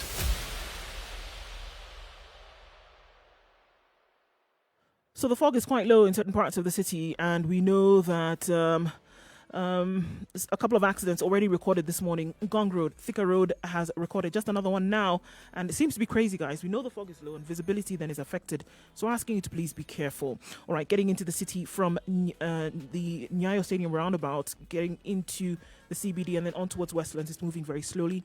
It's also moving slowly between the SGR and Cabanas, and that is on Mombasa Road. But it shouldn't be too bad after General Motors till you get to the construction area. But then after that, you should be fine. It's the morning traffic. We expect everybody out and about. Nothing major is what we see. If there's any holdups or roadblocks, we'll let you know. Spice FM KE. Let us know as well what you see. You want to keep it moving for everybody.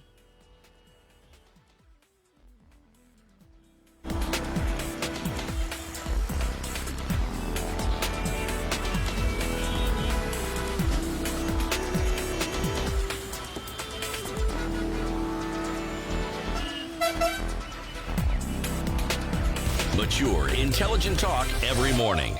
Spice up yourself.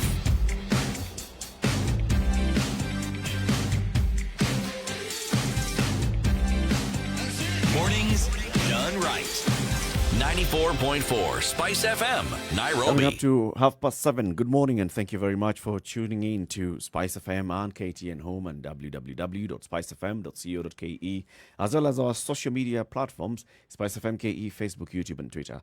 This is Kenya's biggest conversation, The Situation Room. In the room, my name is Latiff. We have CT Muga and Nduh Okoh. Today and tomorrow we'll be looking at the Constitution of Kenya as we celebrate 10 years since the promulgation of the Constitution. And the question that we are asking ourselves in this hour is, are there sufficient grounds really to start amending the Constitution as it was enacted? Have we fully implemented this Constitution?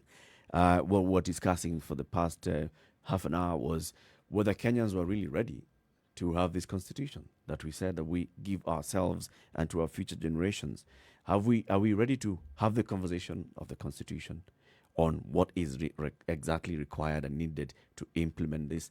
But let's look at the journey to how we got here and look at the committee of experts that went and looked at the various drafts and then produced a harmonized draft constitution. And this was then taken to Naivasha, where a political process took place. There was negotiations by various parties, and then got to the point where they agreed that this is what we are going to take to the people for a referendum. And the people overwhelmingly voted yes for that constitution, which we have today. All right.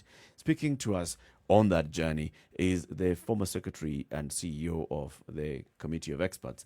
And this is Dr. Nduh Okoh, who's joining us on the line now. Nduh, good morning. Good morning, Latiff. Good morning, everyone out there. Good morning. Nduh, you'll have to switch off one of the stream on your laptop, I think, because you're having a feedback on that. Your people told me to keep my phone on.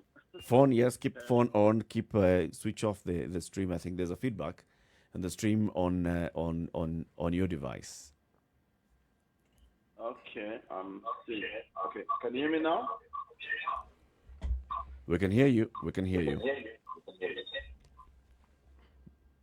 But we still have that feedback. I think as our producer Randall sorts this out with Nduh, we'll be joining him again shortly. This is where we're having this conversation about, what is it exactly that we need to do and think about the Constitution of Kenya. We'll be speaking with Nduh Okoh. If you're on the line, Nduh, you can hear us, then you'll speak to us. And if you get back on the line, we'll be able to join you shortly. Constitution, the way we were saying, guys, we have the Constitution. We've had it for now 10 years. We've had aspects of it that have been implemented. And the journey to implementation of the Constitution was even contained in the Constitution itself in terms of schedules. This is what you're going to do. You're going to create a commission that is going to look at all the laws that are required to be taken to Parliament, and Parliament shall pass these laws within set timelines. When we focus on Parliament, we forget that these very same laws also apply to our counties, because part of what this Constitution gave us was this situation where we had a devolved system where counties were also required to ensure that they are governed by bylaws, they are governed by statutes that suit the purposes of those individual counties. So this also has to be looked at, and the progress that has made in that direction. In the counties themselves. In the counties. Yep. So Nduh is back online. Not yet. Let's sort that out. I think we have some technical issue here as we go on that. Robert, you can deal with that. Counties have an issue. You see, the debate seems to be only around, say, the Senate and the National Assembly. No. This particular constitution was very, very, very, very broad and very wisely and encompassing of issues that we felt need to be dealt with. Devolution was one such thing. The feeling that everything was at that particular point centered in Nairobi and everything functioned from Nairobi. And it gave the presidency or the president at that time enormous powers. Now, one of the things that it did was it devolved, even powers were devolved. The moment you devolve money, you devolve the access of it, you have actually devolved power. But then what have we seen with that devolution? It also goes back to what we were talking about initially about the readiness. Because the very things that were complained about at the national level are the very things that we have, in the most bizarre sense of the word, seen being replicated in the counties. Bizarre. When I say bizarre, I mean absolutely bizarre. You read, you hear, and you wonder, God Almighty, what on earth are we dealing with here? Yes. So, when we talk about looking back and tracing our 10-year run with the Constitution, it's a good time. It'll tell us very many things, not about the Constitution, but about ourselves. And it may also tell us things that we are not particularly interested in actually getting to look at, but we have to. Because Maybe truly getting to the crux of the matter is that it might be uncomfortable to hear certain things, but then absolutely necessary to hear if you're actually going to do something about it. Because if it's permanent change or lasting change that you're looking for, then it's coming to grips with the reality as we know it now.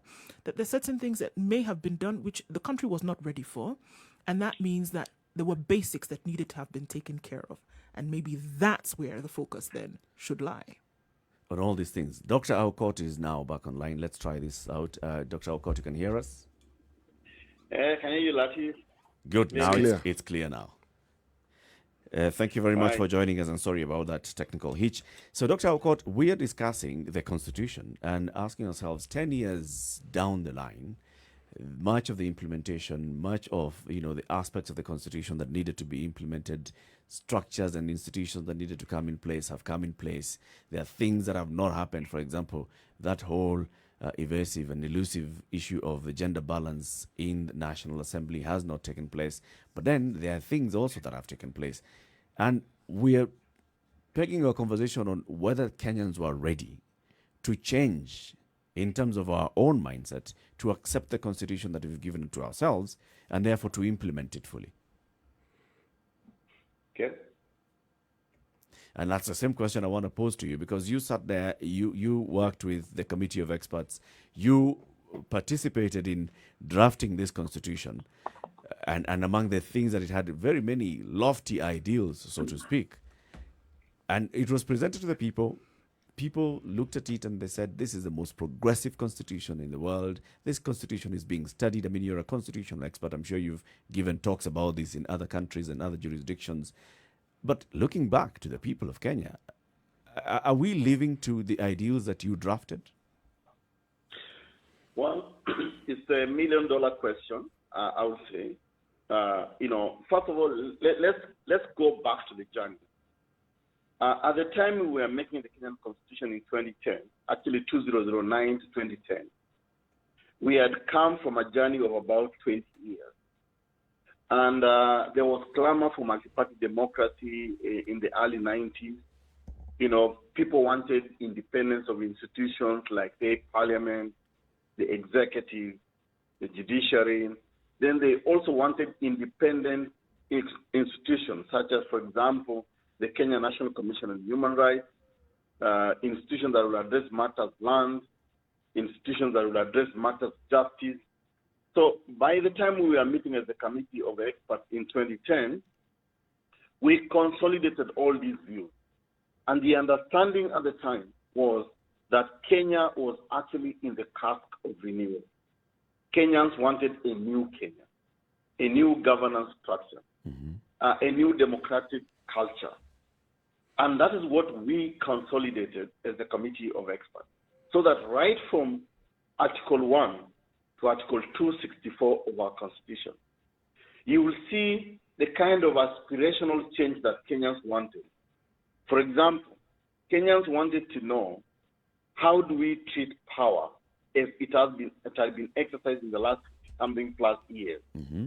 So they said power today must vest in the people of Kenya, and so will sovereign authority. And that you see in Article 1.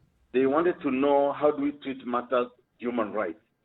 So Kenyans expanded the Bill of Rights from what it was in the old system, the Lancaster Constitution, to what it is today in the 2010 Constitution. So that now you see an expanded Bill of Rights, which reads from civil and political rights, socio-economic rights, to even group rights. And even in the group rights, it identifies specific situations. For example, the rights of the elderly, the rights of the youth, the rights of persons with disability, the rights of women, and all those kind of things. Then we go to matters land. You see that Kenyans were struggling with issues to do with land. And this is a historical situation. Remember, the struggle for the independence of Kenya started with the question of on the question of land. That the Muzungu came to our land and took away some of our best land. And therefore, the Dedan Kimathis, the Mau Mau freedom fighters, decided that, no, we are going to resist this kind of system of governance. So at 2010, we now wanted to fix that question of land. And that's why you can see in Chapter 5 on land and environment, you'll see things to do with how do we manage matters land, public land, private land, community land. Then we go on and on and on. But there's one other aspect that Kenyans really were gearing for. And this is what people elsewhere in the world have said is the genius of Kenya's constitution. The fact that Kenyans wanted a certain type and character of leadership. And this you'll find in Chapter 6 of our Constitution, leadership and integrity. On and on. Matters to do finance, chapter 12? How do we make sure that we check the executive in chapter 8, chapter 9? You know, devolution. How do we bring equality to the people of Kenya in terms of distribution of resources and development? And that's that you see in chapter 11. And chapter 12, how do you use math? So I can go on and on and on. So Kenya was in the task of renewal. But the truth for the matter is this. For you to change any constitution in the world or in any country, you must believe in that constitution in the first place. It must be either the letter of the constitution or the spirit of that constitution. Unfortunately for us in Kenya, the constitution is not the problem. There are two problems. Number one, the people we entrust to enforce or to implement this constitution. That is the leadership question. Because there is no country in the world that will prosper without a certain type of stewardship or leadership going forward. Number two are the people themselves. Are we making the right choices as the people of Kenya? And when we make the right choices or the wrong choices, whichever the case may be, do we have an opportunity to remedy the choices that we have made? For example, why have the people of Kenya not exercised the right or the privilege of impeaching any leader, including the President of the Republic of Kenya, who we all agree is a failed president, is a failed administration? When you say we agree, Ndugu, when you say we agree, who is included in the we here? Well, the we, as I said, is the leadership on the one hand, but also the people of Kenya on the other hand. Because this constitution, remember, let's read from the preamble to this constitution. We say, we, the people of Kenya, we Kenyans give ourselves this constitution unto ourselves and to future generations. So we are all complicit. So when we become subservient or silent on how the constitution is being implemented, then we are also to blame. It is not enough, in my view, to keep blaming the current political leadership. Perhaps they don't even know what they are doing. I completely agree with you here, Dr. Okoh, because you're saying that the problem, you're breaking it down into two, the leadership and the people. And I think one is a product of the other. The leadership is a product of the people. And if we, the people, gave ourselves chapter 6 of the Constitution, which, as you've said, is being quoted elsewhere in the world as the most progressive and the genius part of our Constitution, then why do we forget this particular aspect of the Constitution, looking at leadership and integrity of the people who are seeking elective office, and we still put in people of questionable character? The short answer, Latiff, is this. I think we are probably not a very honest society, and let's just bite the bullet. We are very tribal in the way we do things. We are very myopic. We have commercialized our politics. It is, for example, who persuades us with a few hundred Kenya shillings that we will elect into office, only for us to regret going forward. So I guess the short answer is maybe we need to psychoanalyze the people we call Kenyans. Maybe there's something psychic about us. But the long answer is this. We, as a country and as the leadership of Kenya, need to be able to steer our country to a certain level of prosperity. I keep giving a very tired example, but we have to give this example because it is what it is. In the 1960s, Kenya was equated to the tiger economies of Singapore, Malaysia, South Korea, Thailand, and the rest. But they have reached where they are today because of a certain type of leadership that says we want to lead our people to this level of prosperity. Why is that not happening in Kenya? It is not happening because of the two cultures I've described. You have on the one culture, on the one hand, a people who are subservient to certain political narratives. Then on the other hand, you have a very dishonest political leadership. And let me give you a very timely example. Today, everybody agrees. Jubilee is a failed regime, is a failed government. Once again, Mheshimiwa, when you say everybody agrees, who is this everybody? Okay, let me correct myself. on a balance of probability. Thank you. Okay, I take it back. I don't want to even say that the people in Jubilee agree Jubilee failed. Okay, so generally speaking, and there are exceptions to every general rule, that people think that, believe that Jubilee has actually failed, right from its political promises to now disobedience or even court orders under this constitution. Okay? But why is it that we keep on thinking the deputy president of the Republic of Kenya, and I'm now being political, and this is the risk you run in inviting a politician. Almost everybody now thinks the person to beat in 2022 is William Ruto, even under this constitution. Yet, there seems to be a general consensus Jubilee has failed. So again, it goes to the mindset of the people we call Kenyans. What is the problem with us Kenyans? It's time for us to reflect. In this 2020 rather, is the 2010 constitution serving us as it ought to be? When we were writing this constitution, we said, let's create independence of institutions of governance, parliament, judiciary, the executive. Then let's also add to that list independent constitutional commissions. Okay?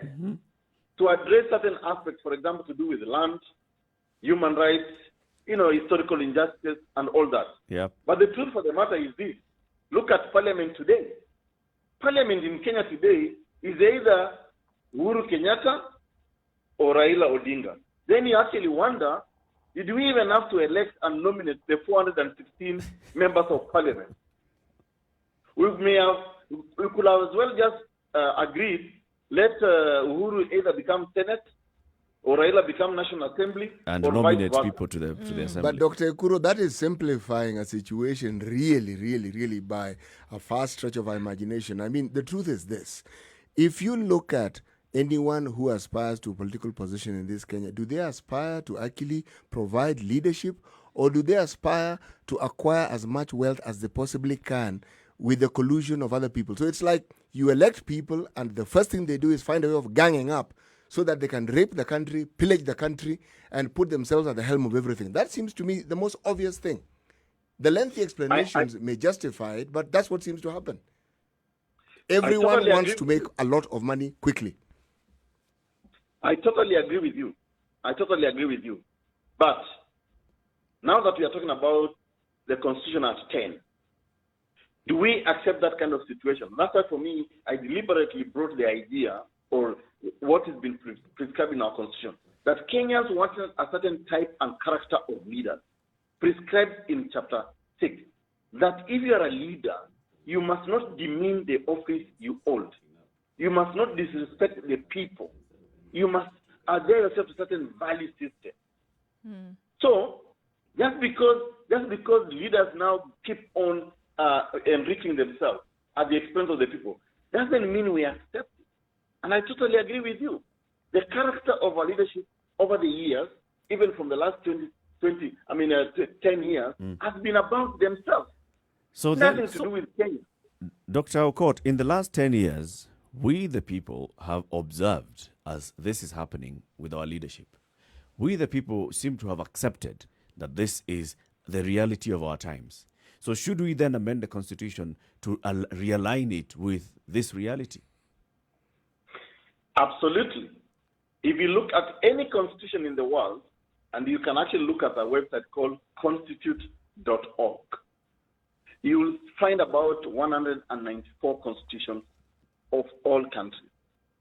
Now, a responsible constitutional builder or maker will ensure that there are mechanisms in the Constitution that will give people the opportunity to review, to correct, or even to rewrite their constitution.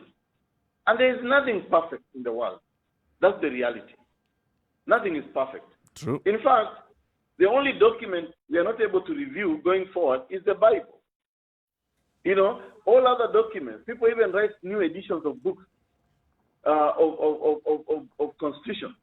So, right from Article 255, 256, and 257, it gives Kenyans the opportunity to look at, okay, what we agreed in 2010, is it serving us now? And can we review it? But is it really, I'm looking at this, Ekuru, and I'm asking myself, is it really an issue of that it is not serving us or that it has actually not been implemented? And then if you talk about an attitude from the leadership and from the people, it seems that if you go ahead and amend it, then you're getting into another situation a couple of years down the road where if it doesn't work, then we might as well amend it again. It looks like you'll be in a permanent condition of amending as opposed to implementing. And I've seen, we see examples replete all over the world of where it's not working and there's certain actions that people take. Is that the response? Should that be the answer? That if it is not working, amend?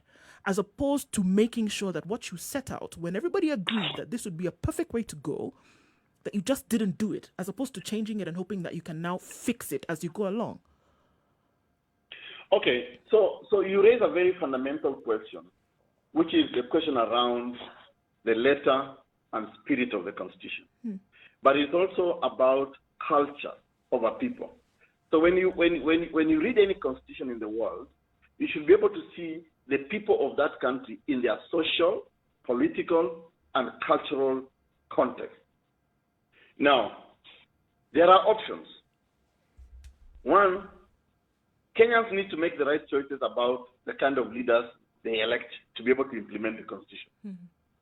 Number two, when we are not satisfied with the kind of leadership we have got an opportunity in the Constitution to actually either kick them out or even start a revolution.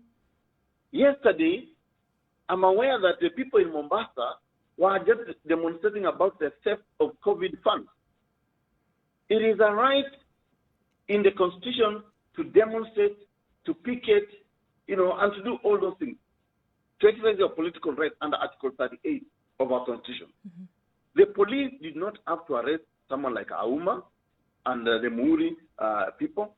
This is the right in the Constitution. But Article 104 says if a leader fails you, you must recall that leader. Why have Kenyans not exercised that right that they gave themselves in 2010? Parliament today, like I said, could easily impeach a failed Jubilee regime and a failed Uhuru Kenyatta. Why are they not exercising the right of impeachment prescribed in Article 145, 146? You see? So, yes, we can give ourselves a formula on how we govern ourselves. But it doesn't mean when it's not working, we can't exercise the mechanisms in that Constitution. It's been said that issues could be that, when you look, you've talked about the spirit of Constitution in any country, and you're also looking at the culture. We look at some countries whereby basic needs have already been met. It's been said that in Kenya, people are actually struggling with other things that should have been provided by said government, that they don't actually have the time, the will, or the wherewithal to start chasing after those whereby they're chasing after how to survive on a daily basis. So where would you draw the balance between the two? Am I going to sit and think about whether a governor ought to be impeached, or whether I need to think about a class action so that the president can be impeached, for example? Or am I going to make sure that my family can eat today? Well, it's a combination of all things. On the one hand, it's not enough for you to give somebody responsibility as a leader, right? And then that leader goes and just lives and does nothing to you. So in the Constitution, you can actually do something about it.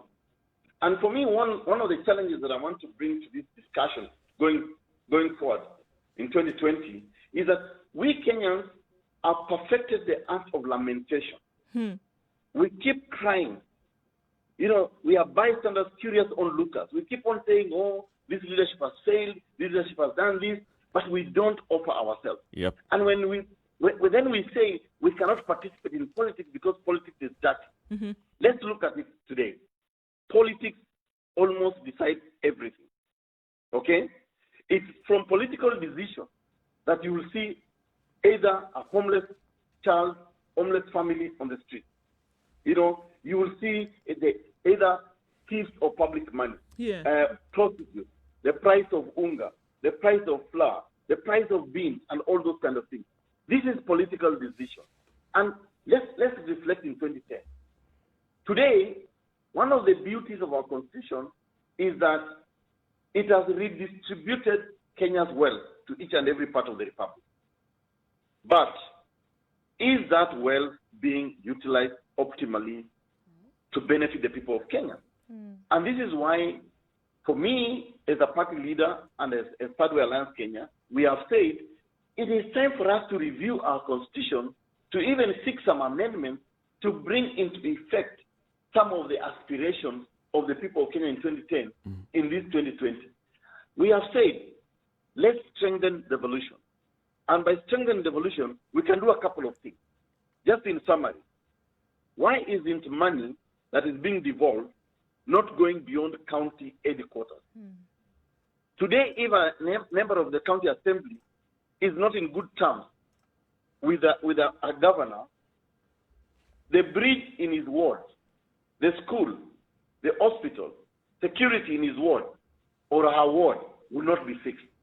That is politicizing the redistribution of resources. Yeah. So what we have said, let's now review this constitution and make sure that in every ward of the Republic of Kenya, the 1,450 wards, people are enjoying services at their very doorstep.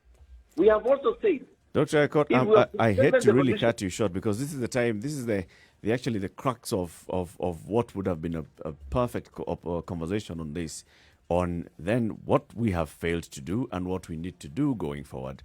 Time is not on our side and we need to take a break on this conversation. But Dr. Okoh will have you again, as we've heard before.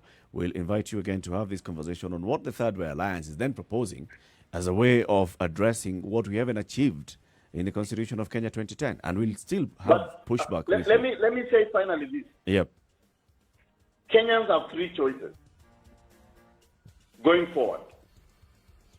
Choice number one is to accept the status quo or BBI and their continuity going to 2022, or reconsider amending this constitution to benefit the people of Kenya as PMK Punguza Mizigo Kenya is proposed. Number two, we need to look at theft of public money and how it's devastating the entire country, especially in this COVID-19 context. Yep. Because today, COVID-19 has actually made us rethink about many issues. For Yep. example, issues to do with health, education, economy, and others. This is where we need to start thinking. And lastly, Yep. we need to protect independent constitutional bodies like the Electoral Management Board. We cannot be talking about changing these institutions every election year. It isn't helping. True. Yeah. Dr. Okoh, So thank for me, you. I would Thank say you to very Kenya, much. Thank you very We much. have those Sorry. three choices to make Yeah. going forward. It's up to us either to keep on taking pity on ourselves or do something about Or it. taking action about it. Asante Sana. Dr. Njeri Thorne is the leader of the Third Way Alliance political party and also was a secretary and CEO of the Committee of Experts on Constitution Review, the ones that drafted the Constitution of Kenya 2010. We thank you very much. This is a Situation Room, Kenya's biggest conversation, broadcasting on Spice FM and on KTN Home. Time to take a quick break because we're coming to the top of the hour. And then in the next hour, we shift gears a little bit and talk about something else. Good morning. 87.9 Spice FM, Mombasa. 24/7 around the world, non-stop.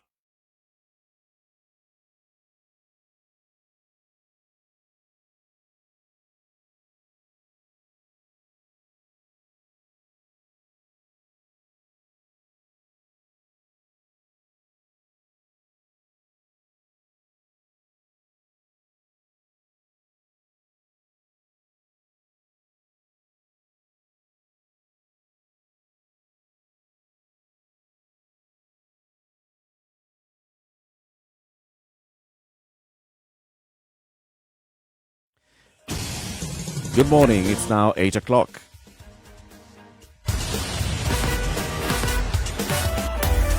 Sugar and spice and everything I spice it. Spice up your life.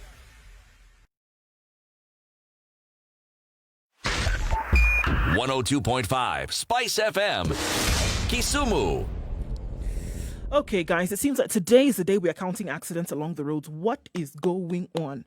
Another accident on Uhuru Highway this morning, and it's leading you from the Nyayo Stadium roundabouts all the way to Westland. So we already know that there is still some traffic there. We had an accident on Thika Road. We had an accident in Thika. We had another one on the Nakuru-Nairobi Highway. And so it's just a little bit crazy, guys. And 3 out of 5 of them have been fatal. We know that there's not much traffic on the roads, but the visibility is extremely low. And now this is contributing to the traffic, so we want to take it easy, don't we?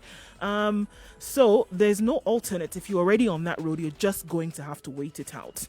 All right, getting into the CBD coming off of Thika Road is not so bad, but yet again, it's going to slow us down right around the Muthaiga underpass, and then again at the Pangani underpass as you head towards the Globe Cinema overpass. Okay, that's what we see. We'll look at it in a bit and see how it may have changed. In the meantime, be careful. Spice FM KE, talk to us where you see that there might be an issue.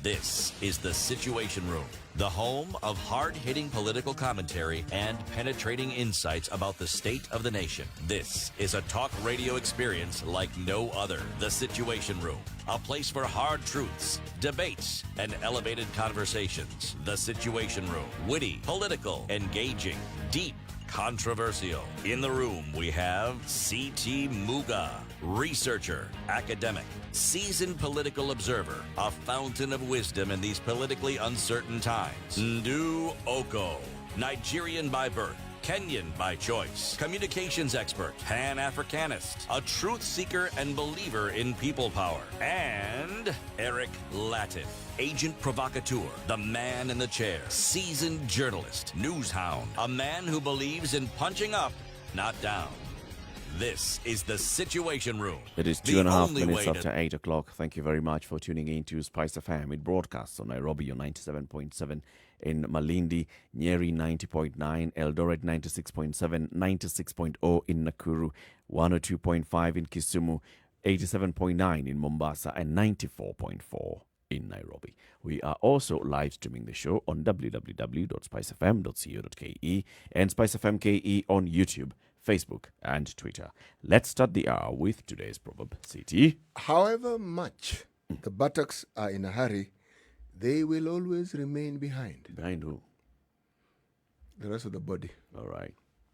However much the buttocks are in a hurry, they'll always remain behind. Perhaps if they could dislocate from the body, that narrative might change. So we're asking for any that is coming close to this particular proverb of today's.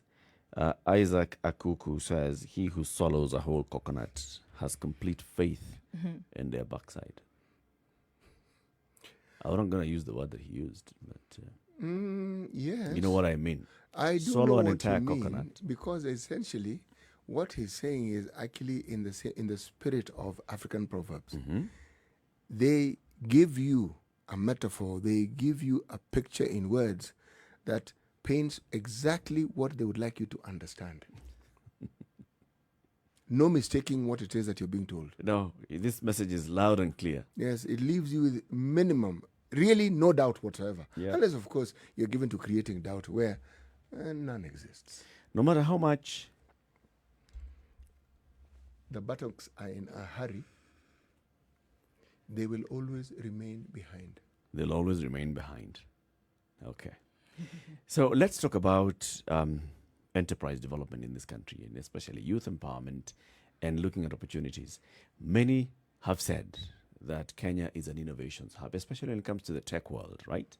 And they've said, many Kenyans have come out and come up with serious innovations. There was a story, was it in yesterday's paper, was it in today's paper, where somebody has come up with an innovation that is helping to track, there's contact tracing for this COVID-19. There's coming up with ventilators during this COVID-19 era. Many other solutions. When we talk about agriculture, there are people who've come up with solutions for agriculture, people who look at ways of linking the producer and the market in best ways that you can, when you're still in your production shop, this is your farm, you can tell what the prices are in the market. Or If you're in the market, you can tell where there is a glut of production, and then you can go there and get your commodities at a cheaper price. Many have come up with solutions left, right, and center, but there are very many who will also say that one of the biggest challenges they have is access to capital and financing. So you've got this idea, you want to bring this idea to life, then you lack the money. You want to go and approach financial institutions to help you with this, and it's another whole journey. You want to bring in investors, and your own financial literacy of understanding how you can also go and pitch and get investors is wanting. What you're good at is what you've produced, the solution to a certain problem. Now you have your own problem, and you're not able to come up with a solution to that problem. And now therein comes in the other organizations that look at how can we finance such innovators? How can we finance such organizations? How can we help the organization that started? They're doing well, they are showing immense potential, but they're just lacking the capacity to jump into the next stage. How can we help them to accelerate? How can we help them to scale up their operations? And that's the thing. And one of the things that you see that stands in the way of this, that can be seen as a hurdle, is the issue of capacity, and capacity that is often linked to funding. How then do you make sure that your business can actually get through or take it from that one step to the next? And in a lot of cases, the problem is with funding. There is a startup, there's so many that have come into existence, and the reason why they've not been able to succeed or they've not been able to get a foot in the door is because they don't have the relevant funding that they need to be able to get it. And we talk about these things all the time. We talk about sustainable business in the current world order. We talk about capital intensive business, but it's just not there. When you ask yourself, look at other countries that have been able to provide a conducive or an environment conducive enough for business to be done. There's certain things that they've been able to fulfill in order for that to happen. So you ask yourself here, which one are they going to do? Where's the priority? Are we going to make sure that the country is running before then we start to provide the capital that a lot of these businesses require then to be called sustainable? And in a lot of times that's the gap. You may have entrepreneurs who are ready to come out with, world-shaking, earth-shattering ideas, but they just can't do it because the necessary funding is not available. And it's a big hurdle for a lot of people. So when you talk about funding, are we referring to startups? Are we referring to encouraging innovation? Because innovation may not necessarily even be a startup. Innovation may just be an idea someone has, and you want to bring it to the point where now it can actually get money to actually be actualized. How about all those stages of funding? Somebody with an idea, somebody who would like maybe to go and try it out, they require some sort of support. Somebody then who would like to make it a startup, register it and start operating and trading with that idea, they'd like some support. Somebody would like to then grow and accelerate this business. Others would like to now, at a point where they need to scale, move it from this operation, maybe operating just within Nairobi. You want to take it to 47 counties or 24 counties, or taking it beyond the country. All those require support at some point. They do, or starting at the very beginning and asking yourself, do we need a structured approach to this where someone can go to receive help if they begin with the idea, where an idea can be structured again, matured to the point where it can actually become a reality? Let's talk to somebody who's worked with such people. And this is Ronnie Osumba. We hosted Ronald Osumba a couple of weeks back, and he was here. He's a CEO of iGov Africa, and he kept mentioning what iGov Africa does, which is looking around the country and seeing people who have ideas and people who have started small businesses that are meeting a need. They're providing a solution to a need, and what those companies have done. Then he also is working with an organization called the KCJF, that's the Kenya Catalytic Jobs Fund. And the Kenya Catalytic Jobs Fund, they've been able to look at organizations that have ideas and seen how they can support those. And we'll be talking to him about that. Ronald Osumba is a former chairman of the Youth Enterprise Development Fund. With that position alone, you see that this is a man who has sat with youth, and they've come to the government saying, I have an idea, I just want support. And he has gone ahead and saying, there's a need here. There's a way in which I can use a vehicle called iGov Africa to go and meet the people that they are in their villages and ask them, what solutions are you coming up with? How can we help you? Ronald, good morning. Morning, Latiff, and morning, everybody else. Nduh, City. Good morning, Ronald. Good morning. It was good to see you guys the other day in the cafeteria. People see you guys going on for 4 hours. We think you are superhumans, but I realized you eat. Yeah, and other things too. Ronnie, you're making it sound that it was an earth-shattering realization to realize that we actually eat. Of course we do. No, sometimes we think your energy bunny running on for 4 hours without needing some of these basic human things. Right. Those are very kind thoughts, Ronnie. Thank you. Karibu. It's important for us to say, having me Ronnie, this morning. that when you saw us eating, you were also eating. And you were around here at the Standard Group because you were working on a project with the KCJF, which you'll be telling us about shortly. But let's start off from the point of what iGov Africa has been doing and what KCJF has been doing around the country.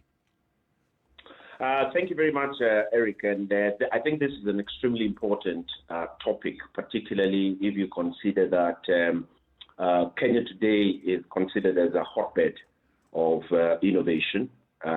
But at the same time, we have one of the highest unemployment rates on the continent.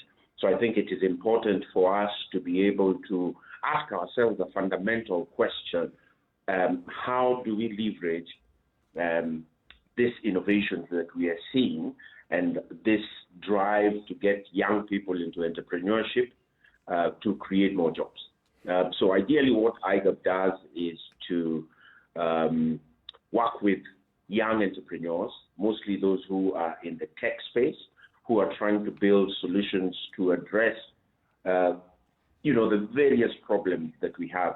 I normally, across the country, when I meet young people, I say the opportunities for entrepreneurship lies in those problems that, you experience literally every day, whether it is in transport, it is in healthcare, it is in education. So those are the opportunities that young people have to build new businesses. And like Siti said earlier, an innovation is not necessarily a startup. It could be pivoting onto an existing problem. You could have been running a business, but now you are seeing a new opportunity that COVID, for example, has presented to you, and you then, innovate your existing business, repurpose your existing business to address that solution. So this is pretty much what iGov does, but we have a specific focus on public social services. So, when you think about healthcare, providing extension services to farmers, when you think education, etc.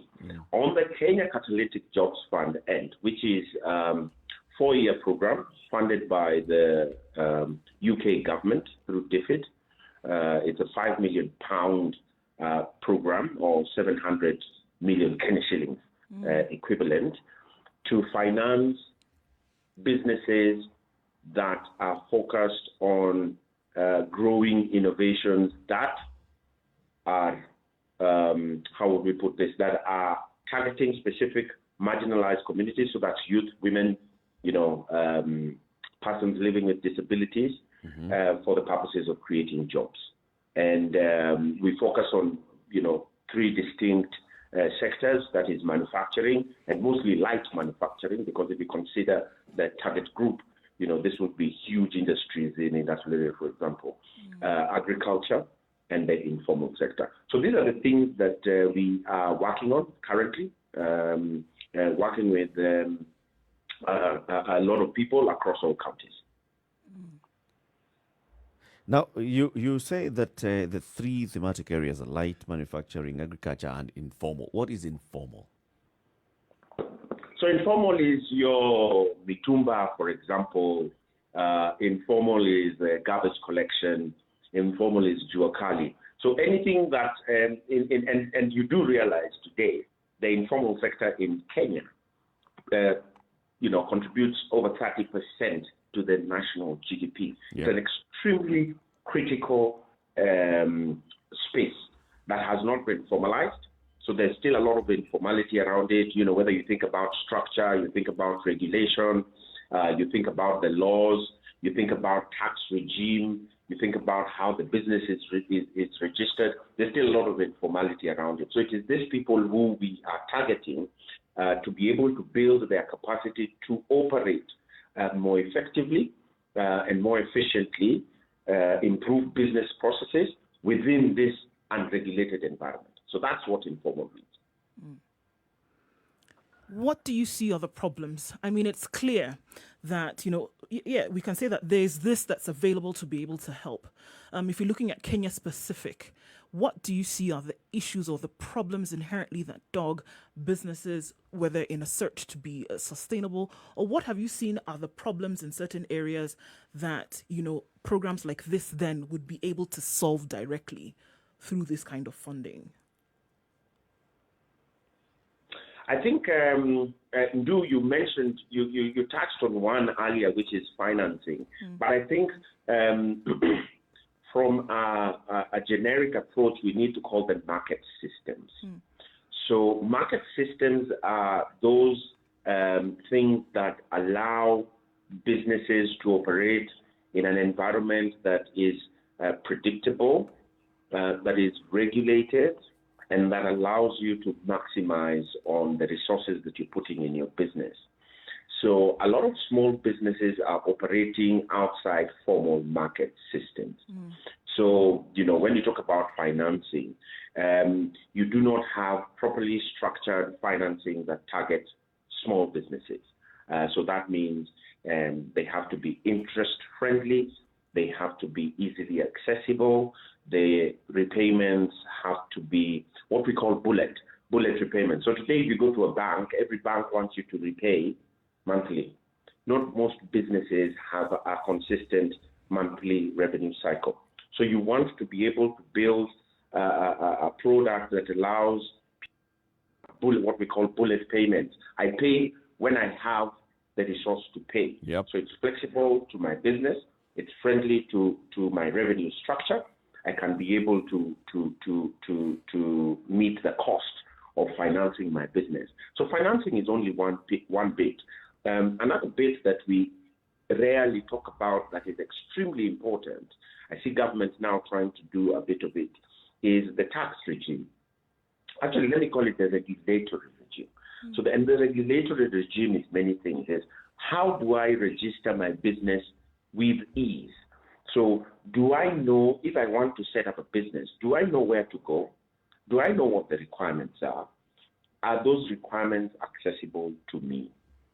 Once I have registered my business, do I have an industry or sector regulator who then can make sure that the playing field is even?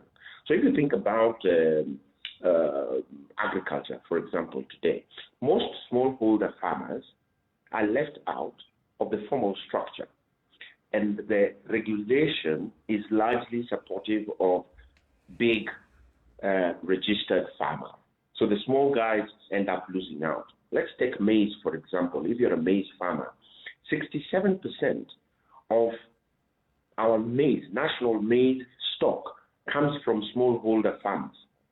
And this 67% of the maize stock doesn't make it to the National Cereal Produce Board. These guys have to hustle. So you have then a third segment, created there of cartels who become, like the go-between the small farmers and the regulator. And the board. And the board, exactly. You then have, market, let's call it competitive disadvantage for small businesses. So, you have somebody who's selling apparel clothes. And it's in an informal sector.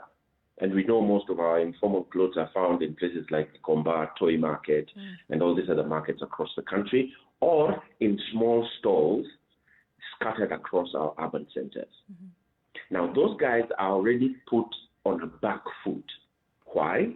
Because the structure of their market, the competitive structure of the apparel market, is skewed towards the more formal guys. So the Woolworths, the Truworths, and those kind of guys. And so it becomes very difficult for them to compete. And these are the things that then we are trying to address in general, which we're calling market systems. So, Nduh, to address your question, I think there needs to be a very specific focus to address market systems for small businesses. If you look at the UK and in Europe, they have national government agencies to address what they call small and growing businesses, SGBs. If you look at the US, they have actually set up, and it's, I think, 40 years old now, a national agency to address small businesses. They even have a Small Businesses Act. So they are out of the framework of the Companies Act. They have been created for theirs so that we create, we give them a step up so that we can be able to create a level playing field. Ronnie, there's something I'd like, forgive me for taking you back. Yes, this idea of the informal sector, I'd like you to give me your definition of it again. So, the word itself suggests what it is. The word itself suggests that there are no set rules of play. There are no set regulations that define how you participate in that particular sector. That's why it's called informal. So, if you look at Matatu sector, for example, today, we are now beginning to try to regulate that space, but it is still largely informal. You can define your own routes. At what point do we consider it regulated? Ronnie, at what point do we consider it to be regulated? For the business person, it is regulated if they can predict, how that field plays. So I know that if I put in my registration of business, it will take me 2 weeks to get it back, to get my certificate back. I know that I need to pay 5% tax every year on my revenues. I know that I will be inspected by somebody from the regulator once every month. I know that my customers expect that my product is 10 shillings, not 9.5, not 10.5. That's regulation. Let me explain why I'm asking this question. If you look at the percentage that of our GDP as is contributed by what we call the informal sector, it's around 33.8%, okay? Yeah. Now, but if you look at the employment in this sector, it represents a whooping 83.6%. Correct. Now, all these people that we speak of and all these businesses, in one way or the other, will pay taxes. Usually, it is not direct, it is indirect, but it's still taxes. So they do pay their taxes. Yes. Secondly, if we then categorize the innovators, people who fall in this category because they don't meet what is the standard definition of formal or informal, then you would argue that there's something even greater. An innovation becomes useful to the innovator when you can get a patent. Is that not so? Absolutely. Now, getting a patent, how do you even get a patent in this continent? The body that understands, regulates, and ensures that patents are done, there are two categories. One in Cameroon for the French-speaking African nations, and one in Zimbabwe, Harare, for the English-speaking. Now, tell me, a person who uses this hub of yours to get a patent, how would they benefit from this? And Ronnie, I'd like you to mull over that question and then come and answer it after this short break. At 24 and a half minutes past 8 o'clock. It's a Situation Room, Kenya's biggest conversation. We're having a conversation with Ronald Osumba. He is the founder and CEO of iGov Africa, and also working with the Kenya Catalytic Jobs Fund, KCJF. We're talking about innovations and financing innovations, and especially in the area of the youth, and also from the area of the youth to the area of the marginalized communities within that sector of the youth.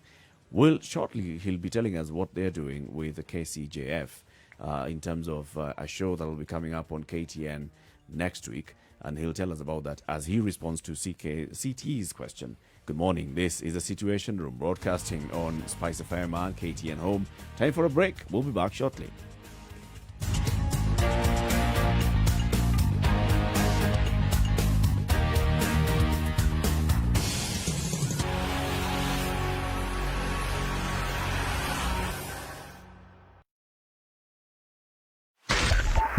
.5 Spice FM, Kisumu.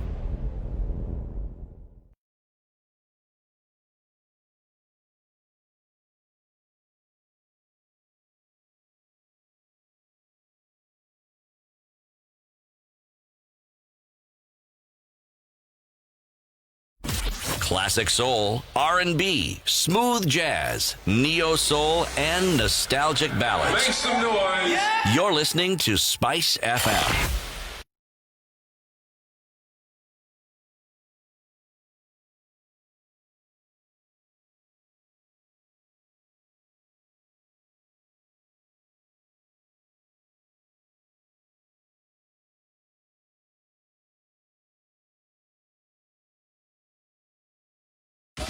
.24/7 around the world, non-stop. This is Spice FM.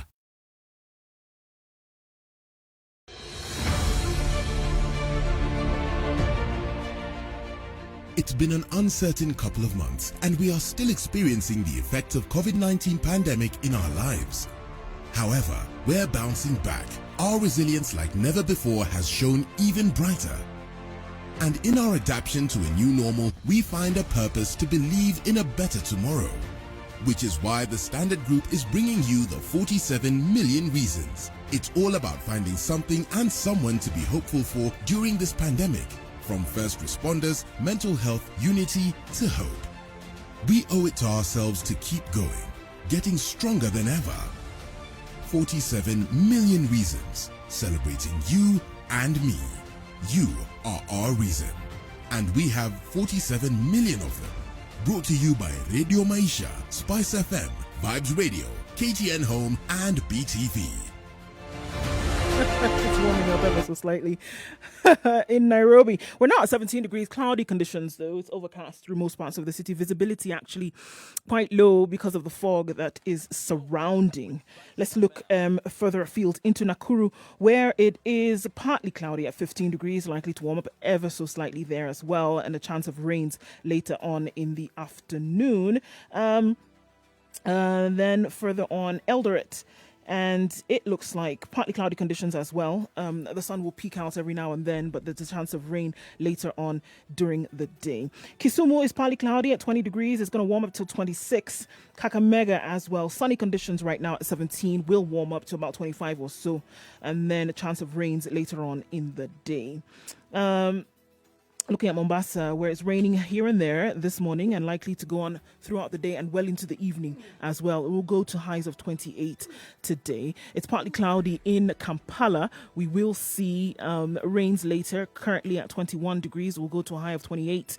And in Dar es Salaam, 26 degrees and cloudy conditions as well. Partly cloudy conditions to follow later, going to a high of 30 today. Johannesburg, we see at 15 degrees, will rise to a high of 19 and come down to lows of 5. Sunny conditions throughout today. And finally, for now in Lagos, it is overcast at 25.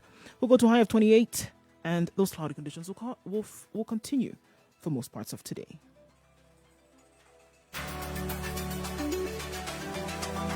Spice FM. Spice up your life. Okay, so what does it look like? Traffic. It looks like traffic now has built up properly in certain parts of the city. We know we've had quite a number of accidents this morning, only hoping that it does not get worse today. Also, again, even out of the NMA, we see that visibility is low. So that has caused quite a number of accidents today and then has caused to the traffic pileup that we see. So coming through to Uhuru Highway from Nyayo Stadium roundabout is still moving very slowly. Coming off of Thika Road, though, will not be too bad. Neither will it be until you get at least to Nyayo Stadium from Mombasa Road. Nothing major going on. Let us know what you do see in case you do see something major. Spice FMKE on Twitter. That's how you can reach us.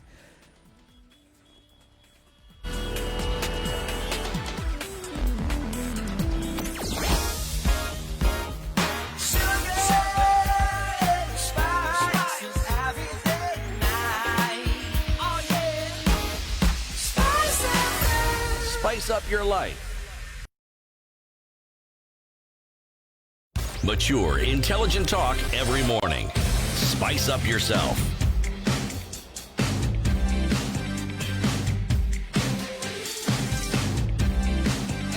Mornings It's 8:30. done right. This kind of 94.4 Spice broadcasting from FM. Nairobi, Mombasa, Kisumu, Nakuru, Eldoret, Nyeri, Malindi on Spice FM, and broadcasting around the country as well on KTN Home, and also around the world on www.spicefm.co.ke and Spice FM KE, YouTube, Facebook, and Twitter.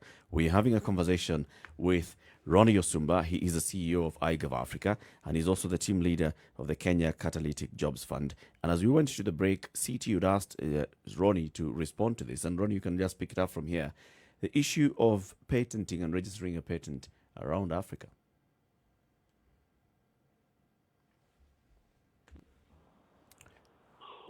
Ronnie, it's your turn.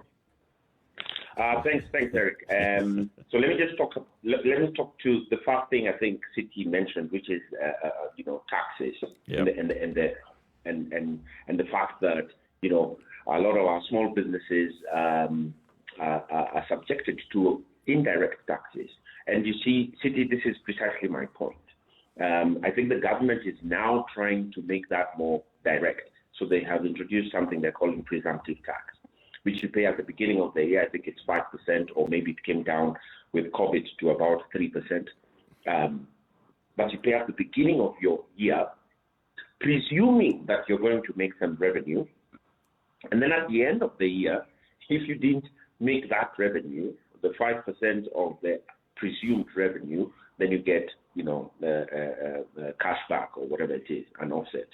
And it is this unpredictability that we are talking about. You see, corporation tax is clear. I know my corporation tax is 30%. I know I have VAT of 16%, now 14% because of COVID. If there are excise duties that I need to pay, I know they're clear. It's 10% or 5%. It's very clear. So I can be able to, at the beginning of my financial year, predict how much I am going to pay. In the informal sector, now we are trying to introduce this presumptive tax. But before that, it's a lot of what, City, you mentioned, the indirect taxes, which then brings that informality around the tax regime. And now on to your patent concern. Well, before we go to the patent, if indeed the understanding of the taxation with regards to the informal sector was to, should we say, provide a platform within which this particular part of the economy can actually grow, so you don't burden them with the idea of further taxation, whether you call it formal or whatever it is you call it, because every time part of our indirect taxes rise, for instance, when the price of fuel goes up, automatically the cost of doing business for this sector also goes up. Now, where I was going with my point is this. If you look at a country like, say, Bangladesh, over 80% of their population actually is in what we call the informal economy, all right? Yeah. And it functions. Why is it that we must insist on formalizing it when you already have a formula that seems to be working, people are thriving from it, it employs over 80% of our people, and then you want to bring it to a sector that employs less by infringing on them or bringing upon them rules and regulations that apply to this smaller percentage who employ a smaller percentage of people? Does it really make sense? City, you missed my argument at the beginning when I said we need to create a set of a set of rules that applies to small businesses. So I'm not saying formalize them in the same way you have formalized the big players in the market. I am saying give them some predictability, all right?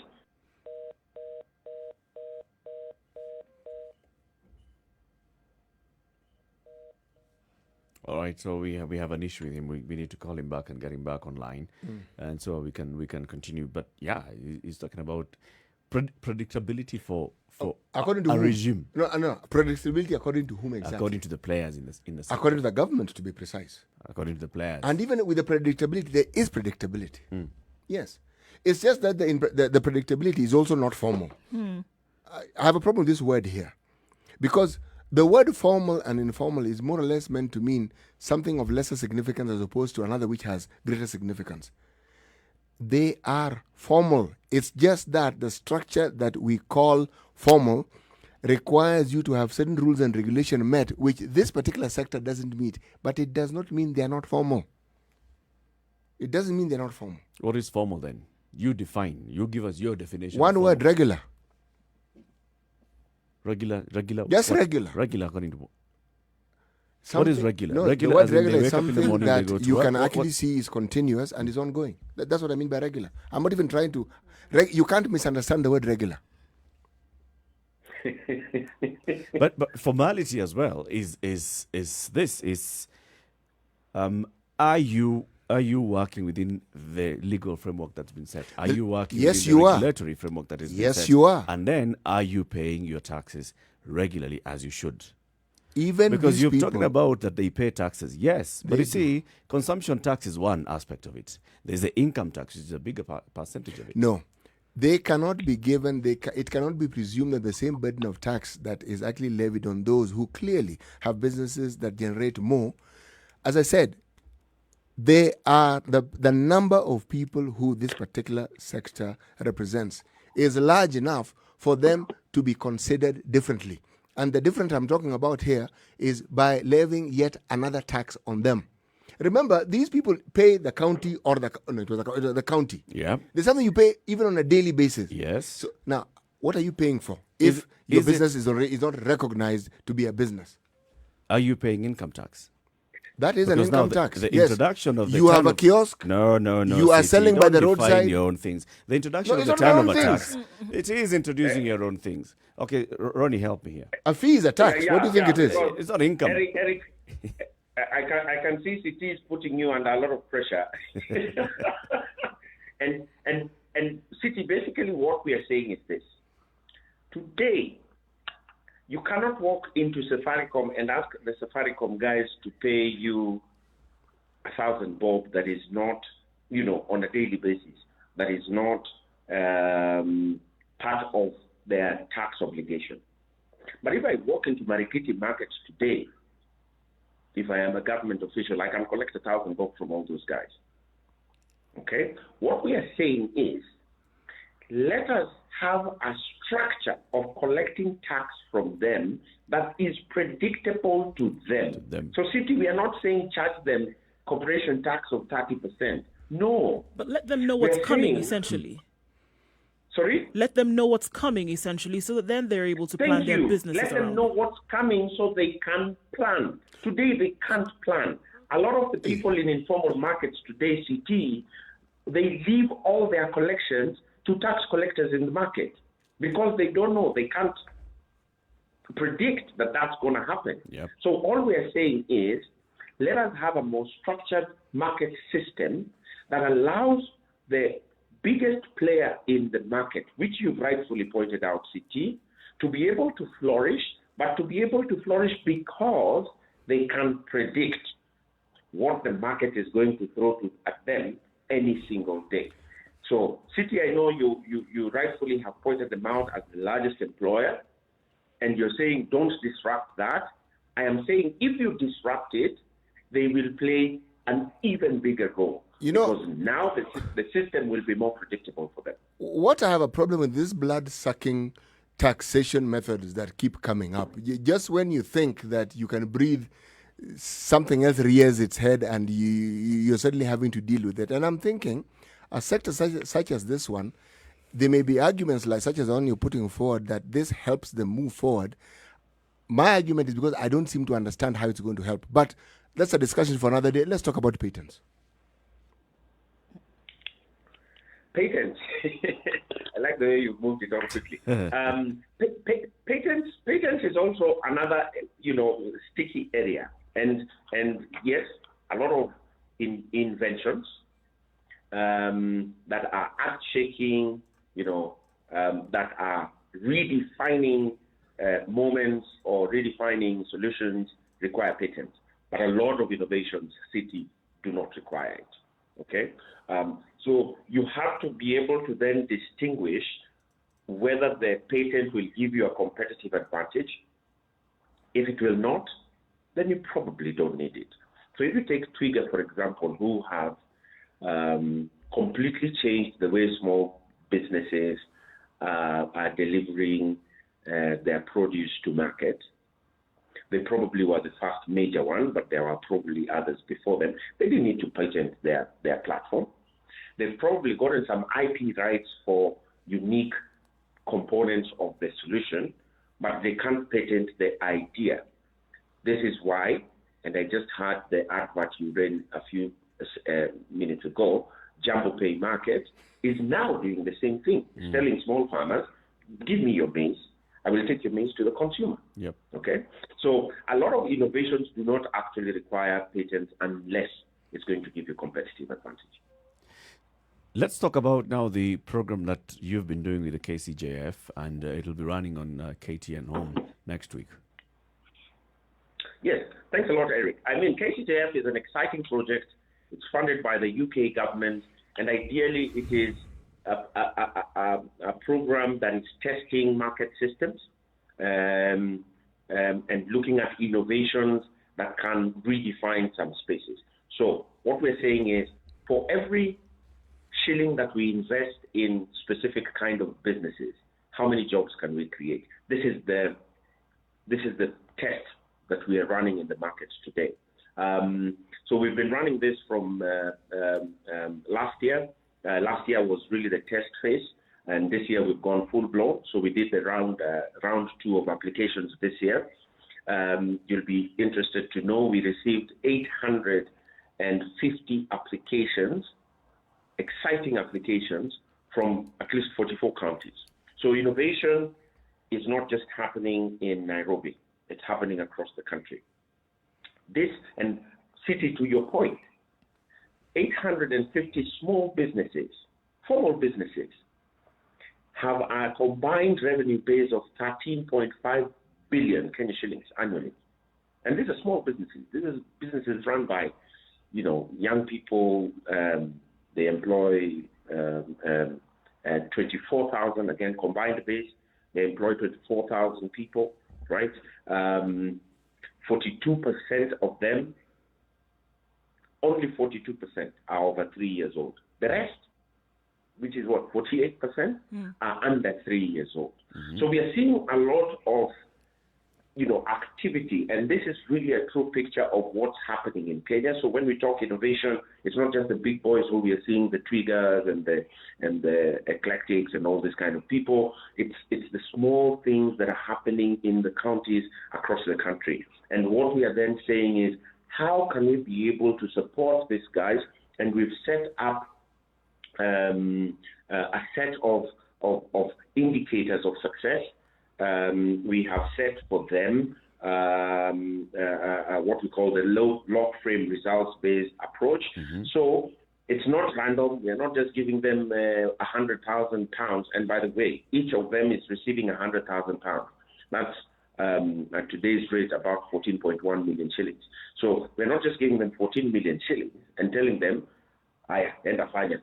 No, we are working with them. So part of the support is in cash, and part of the support is in technical assistance, so that they can be able to meet very specific set indicators and results measures.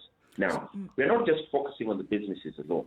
We're also focusing on the markets in which they are operating, so that we are asking ourselves the question, if we pick a business, and I'll just pick an example. If we pick a business like Victorian Foods.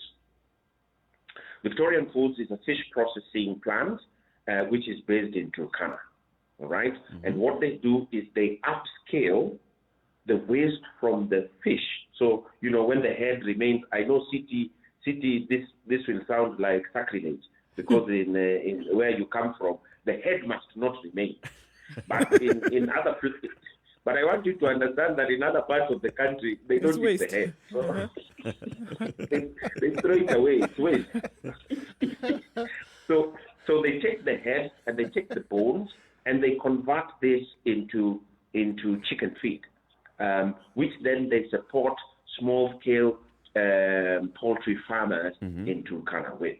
So what they are asking us is to support them to upscale their production plants for the chicken feed that comes out of fish waste. And this is happening in Turkana. In some remote, not even in Lodwar. I can't even remember the name of the place. I think it's called Donganyan. In some remote place in Turkana. So there's a lot of exciting things happening across the country, and these are the things that we want to support so that we also support the market system, the market environment in which they work. So we engage with the county government, for example, and ask the county government, how do we support these guys? So how Ronnie, do we make the regulatory environment better for them? Right. So Ronnie, these companies or these businesses that you're then supporting are Kenyan companies and they are homegrown? So they're Kenyan companies and they're homegrown, but you will see from, so for example, out of the list of 850, about 40% of them are expatriate-led. Now, I know there has been this conversation. I know the last time I was in the studio, City brought this up, and I promised that with the capacities, with the little capacities I have, we are going to try and fix these things. One of the things the program is also trying to do very proactively is to ensure that we do, some sort of capacity building of locally founded and locally led organizations, so indigenous. However, we do not want to reach a point where we are now doing reverse marginalization of expatriates. So we have put a threshold this year that expatriate-led businesses shall be at least maximum 30% of all the businesses supported. Hopefully, over time, we can be able to build the capacity of indigenous businesses so that they are more competitive, in terms of building their business cases, in terms of pitching to investors, in terms of thinking through end to end, and we can then be able to bring them to the same level where they can compete equally. This consideration that you have, I like the idea of the fish. It's clearly you're trying to grow intelligent chicken, which is good. Perfect. I like the idea. Feed the head of the fish to the chicks. Good. Now, yes, let me move away from the blue economy and move away in the direction of something that Kenyans are perhaps more familiar with, and that is farming. Yeah. What sort of emphasis and focus are you giving to farming with regards to what you do?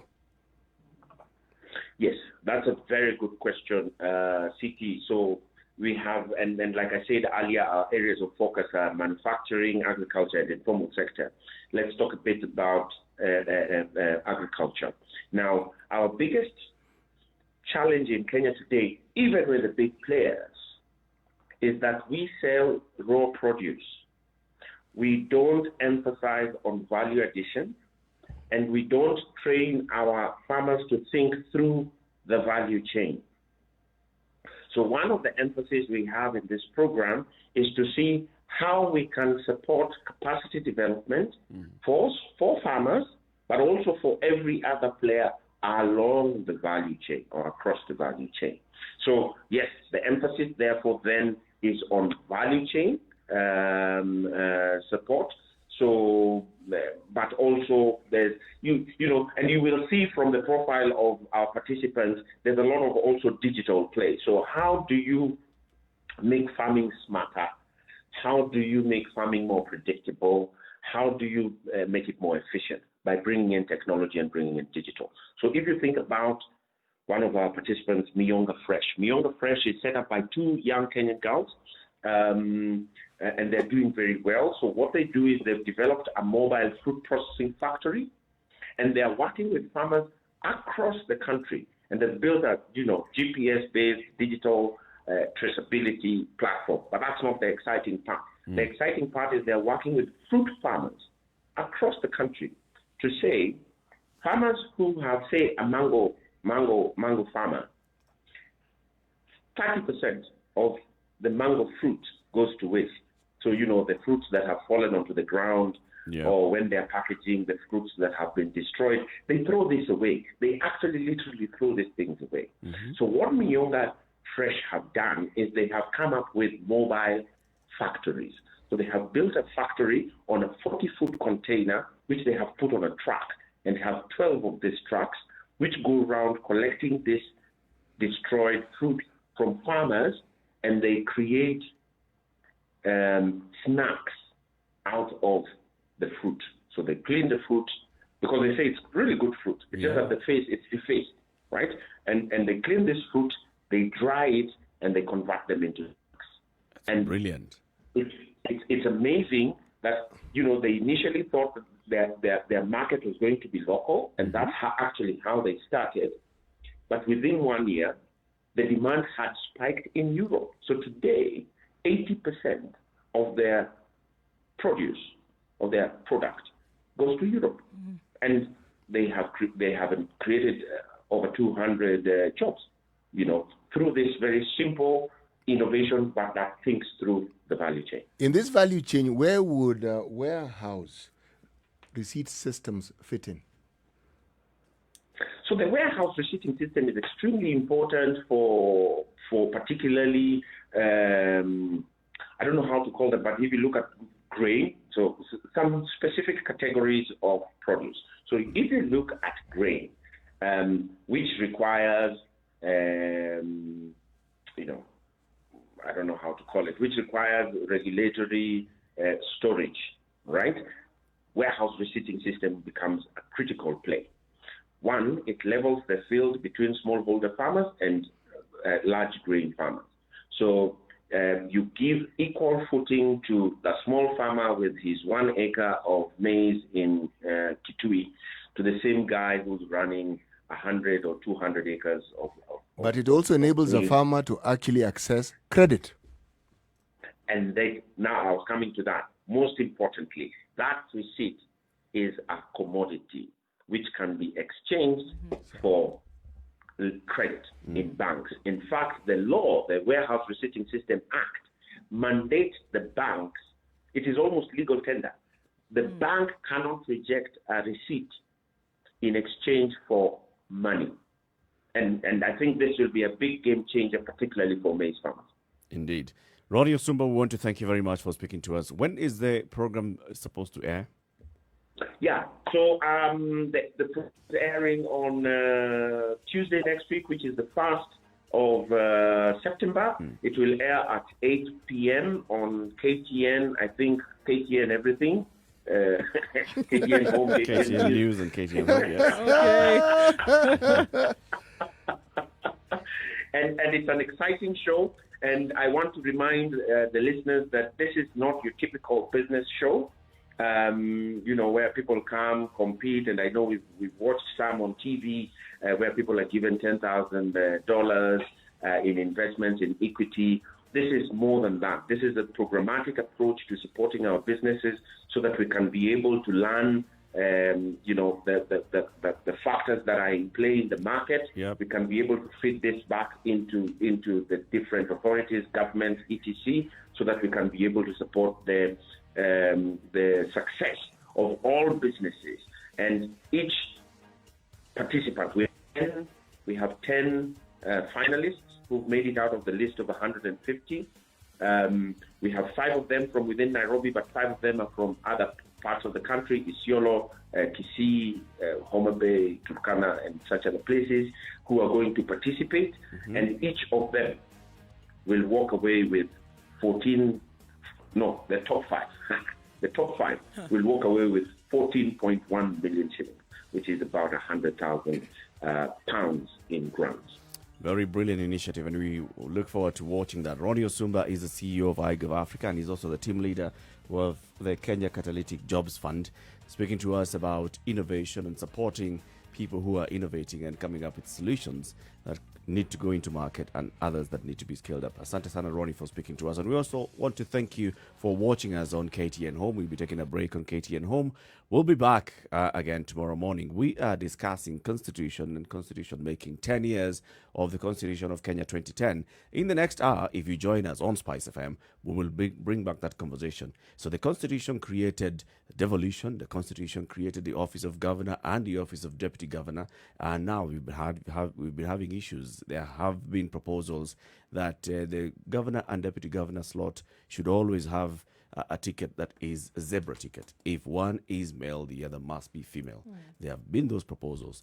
Others are even going forward and saying, look, the county governors themselves, the ones who are sitting now, are saying, we are just being paid 700,000 shillings a month and doing nothing. Can we be given more work? Is it about time that we review the constitution and added some of these responsibilities, or do these things just really require implementation of the spirit of the constitution? Thank you very much. So Spice FM is on 94.4 in Nairobi, 87.9 in Mombasa, 102.5 in Kisumu, in Nakuru 96.0, Eldoret 96.7, 90.9 in Nyeri, and Malindi 97.7. Our audience on KTN Home, asanteni sana. See you again tomorrow.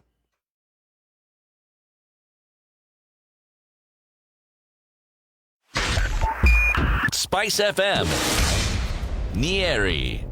Spice and everything nice. Everything nice. Spice FM. Spice up your life. Spice and everything nice. Alright, okay.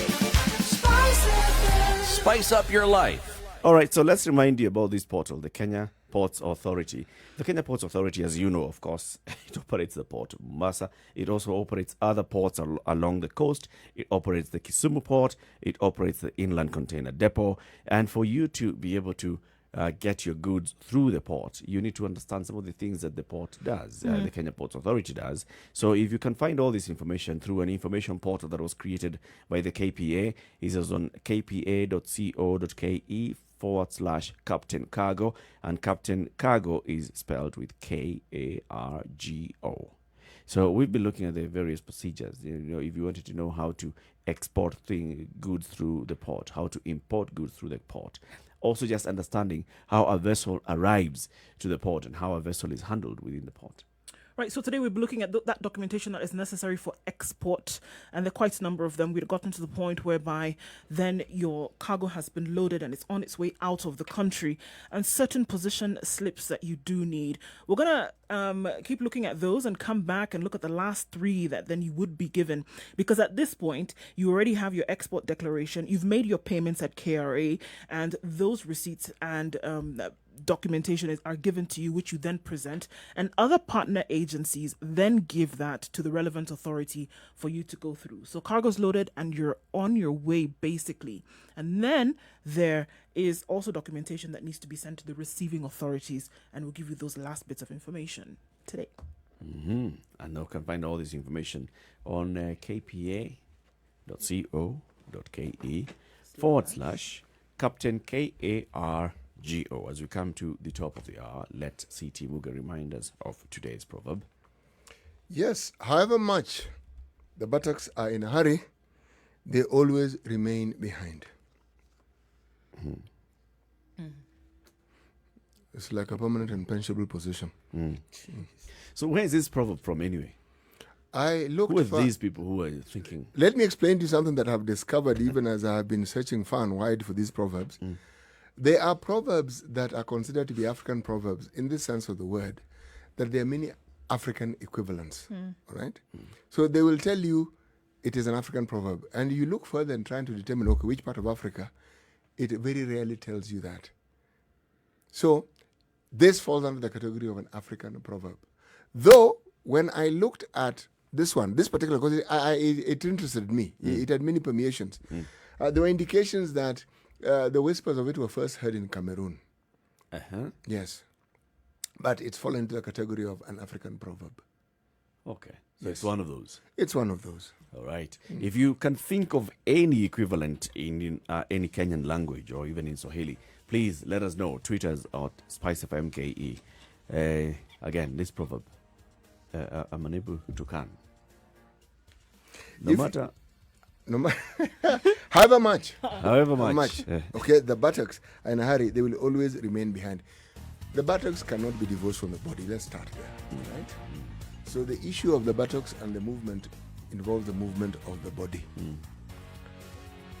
And the buttocks having their own mind. See? That they'd be in a hurry. See? Well, the mind is not. See? Or the legs. For that even to happen, what would the buttocks need to do? It needs to be engaged by the mind. Yes. Or it needs to be an independent part of the body. Yeah. As if that is possible. It's a situation room. Good morning. It's now 9 o'clock.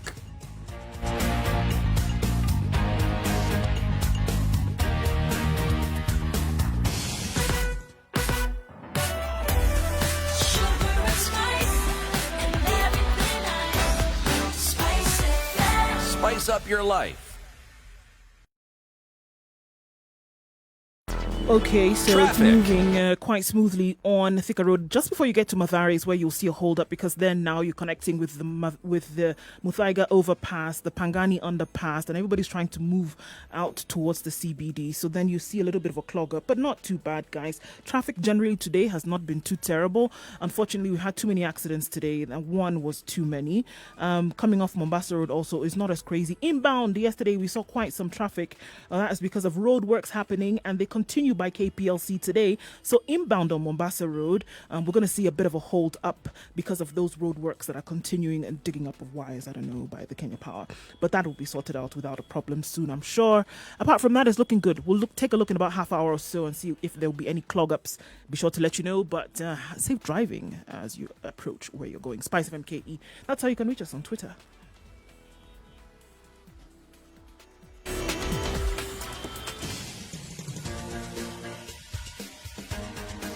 This is the Situation Room, the home of hard-hitting political commentary and penetrating insights about the state of the nation. This is a talk radio experience like no other. The Situation Room, a place for hard truths, debates, and elevated conversations. The Situation Room, witty, political, engaging, deep, controversial. In the room, we have C.T. Muga, researcher, academic, seasoned political observer, a fountain of wisdom in these politically uncertain times. Nduh Okoh, Nigerian by birth, Kenyan by choice, communications expert, Pan-Africanist, a truth seeker and believer in people power, and Eric Latiff, agent provocateur, the man in the chair, seasoned journalist, news hound, a man who believes in punching up, not down.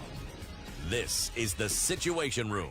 The I was just only way. thinking back about what Ronnie was telling us and some of those examples. When you hear some of these solutions and companies that, like that company that has several trucks carrying 20-foot containers or 40-foot containers, going collecting mangoes that farmers are thinking, well, this one Can't do anything. can do anything. It's not of any use. And then collecting those and adding fruit. value into them and just making the treats. Lemonade, from lime. This is it. You see, there's something about being ripe, the terminology, and being overripe and being rotten. For many people, it's one and the same thing. And oddly enough, even these so-called fresh juices that we speak of, you cannot make them from fruit that are not actually overripe. When they ripe to the point where we call them overripe, that's when they're actually sweet. It's the sweetest point. Yes, that's when they are. Now, you may not like to eat them because they're not as fleshy as you might like them to be. But the ingredients, I would argue, are at an optimum. Is that the point when they have worms? No, it's the point where the No, sugar. no, no. It's the point where the sugar has been created to its sweetest. Yes. To Then to that form where Yes. it's needed to create Yes, its natural sugar. now thereafter is when it starts degenerating. The creature that you mentioned then finds a home at that particular point. If it's not picked and used at that Yes, point. yes. So that's when it starts being useful. Yes. Okay. Well, it's not just useful. The uses are varied. It's just that it's understanding what the many uses you can put it to. That's really it. Bless you. Yes. That's what happens when you speak ill of fruits. That could have helped you. That could have helped you, yes, boost your immune system. Now you will learn to have kinder words when talking about fruit and their ripened state. But So is this about the worms? yes, but the Just issue, because I've mentioned. no. You know, this, by the way, has been taken to a different level with this idea of a mobile fruit factory, so to call it. But drying fruit, drying vegetables, drying tomatoes. Oh, this is an art that has existed mankind for quite some For a time. very, very long period of Yes, time. yes. Yeah. I mean, So it's a question of just making good use of a technology that is understood and available, but taking it to the point where you're now taking it to the people, so to speak. And if you think about those, just that example and even the other example of converting fish head into chicken feed, this is not somebody who went necessarily to study this. So it also brings you back to the point of, I studied this and therefore I must work in this particular sector. I'm sure if we spoke to those innovators and the founders of those organizations and even those who are managing, they'll not tell you that, I sure, but I mean, studied it must have come from some knowledge base, because I mean, like one of the compounds of chicken meal, for example, is fish bone. It's bone meal from fish. How do you know that? Well, I know that because my mother had a poultry, and we knew that we bought. There you go. That's what I'm saying. There must have been some knowledge. It's not just somebody who walked along and thought, okay, well, fish parts, let me just dry them. No, they must have had some idea and said, here is an opportunity for me to take this waste and do something with it. Believe me, you're talking about that waste. There are people who've also understood and are practicing this very simple thing. You see, when you fish, there are all these small little lake animals that get caught, which human beings don't consider to be edible, together with some of the smaller fish. But the the birds omena, eat. exactly, Yes. yes, that the birds eat. Now, these also form part of the foundation of chicken feed. Now, people who understood this will build their chicken coop or chicken, whatever you want to call it, on top of their fish pond. So even as the chicken eat, the chicken waste, as the digestive system does its cleansing, it goes back into the pond and it acts feeds the as fish. it feeds it very well. So that is essentially ensuring that nothing goes to waste, literally. Nothing goes to waste. Yeah. Yes. Good one. Pun intended. All right. So bring back the conversation now to our Katiba and our Katiba stories and what we were talking about earlier. So tomorrow we commemorate 10 years since the promulgation of the new constitution. Eric's mind is in the future, isn't it? On the 27th. Promulgation of the new constitution. And the discussion that has been there, have we felt the gains of this constitution? One of those major things that the constitution introduced is devolution. And you keep asking this city, yes, has devolution worked? When you ask that question, I think overall, in terms of the difference between the time before devolution and the time after devolution, there's a huge difference. You cannot argue with the fact that people have seen money being used, even if 80% of it has been stolen. There's some 20% that has been used to develop some things, some projects here. Something has happened in every county. Every county will talk about seeing a road. Every county will talk about seeing a new dispensary being built, or a new hospital wing being built, or equipment being put up in a new in a health facility. These things will always be mentioned. There are those that will mention various things, but overall, we can all say that, well, you have seen the difference between pre-devolution and post-devolution. Eric, this is a good morning for you. The sneezing notwithstanding, you've actually gotten the heart of the matter. When you look at what is achieved with what somehow trickles through this interesting web of the things that happen within our counties and mismanagement and their family, and you look at just the phenomenal changes it brings about, and you look at what could be done if this money was actually used for what it was intended, you have no option but to marvel. Indeed. You marvel. And then you ask yourself then, if we can still see companies being set up and those who are in charge of these money allegedly receiving some benefits of up to 73 million shillings, right? Over a 5-year period, you ask yourself, so then, is this what we had in mind? If this is not what we had in mind, then how did we get there? Did we devolve, that whole argument that goes, we devolved not just the functions, but also we devolved theft and corruption.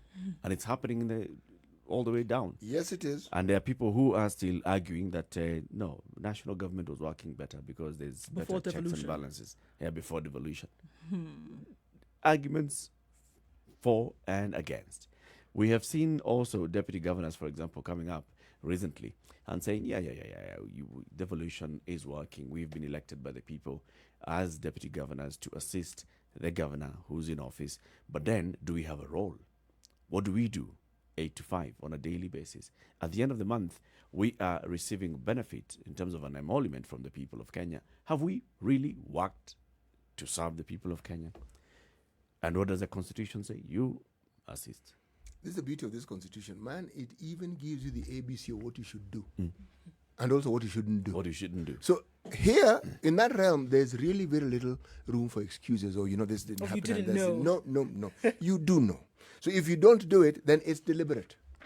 Ignorance cannot be used as an excuse if you're looking for excuses, that is. Let's bring in our guest for the next hour, and this is Dr. Caroline Korogo. She's the Deputy Governor of Njeri County. She's also the chairperson of the Deputy Governors Forum countrywide. Dr. Korogo, thank you very much for speaking to us, and good morning. Good morning, Eric. Thank you very much for having me.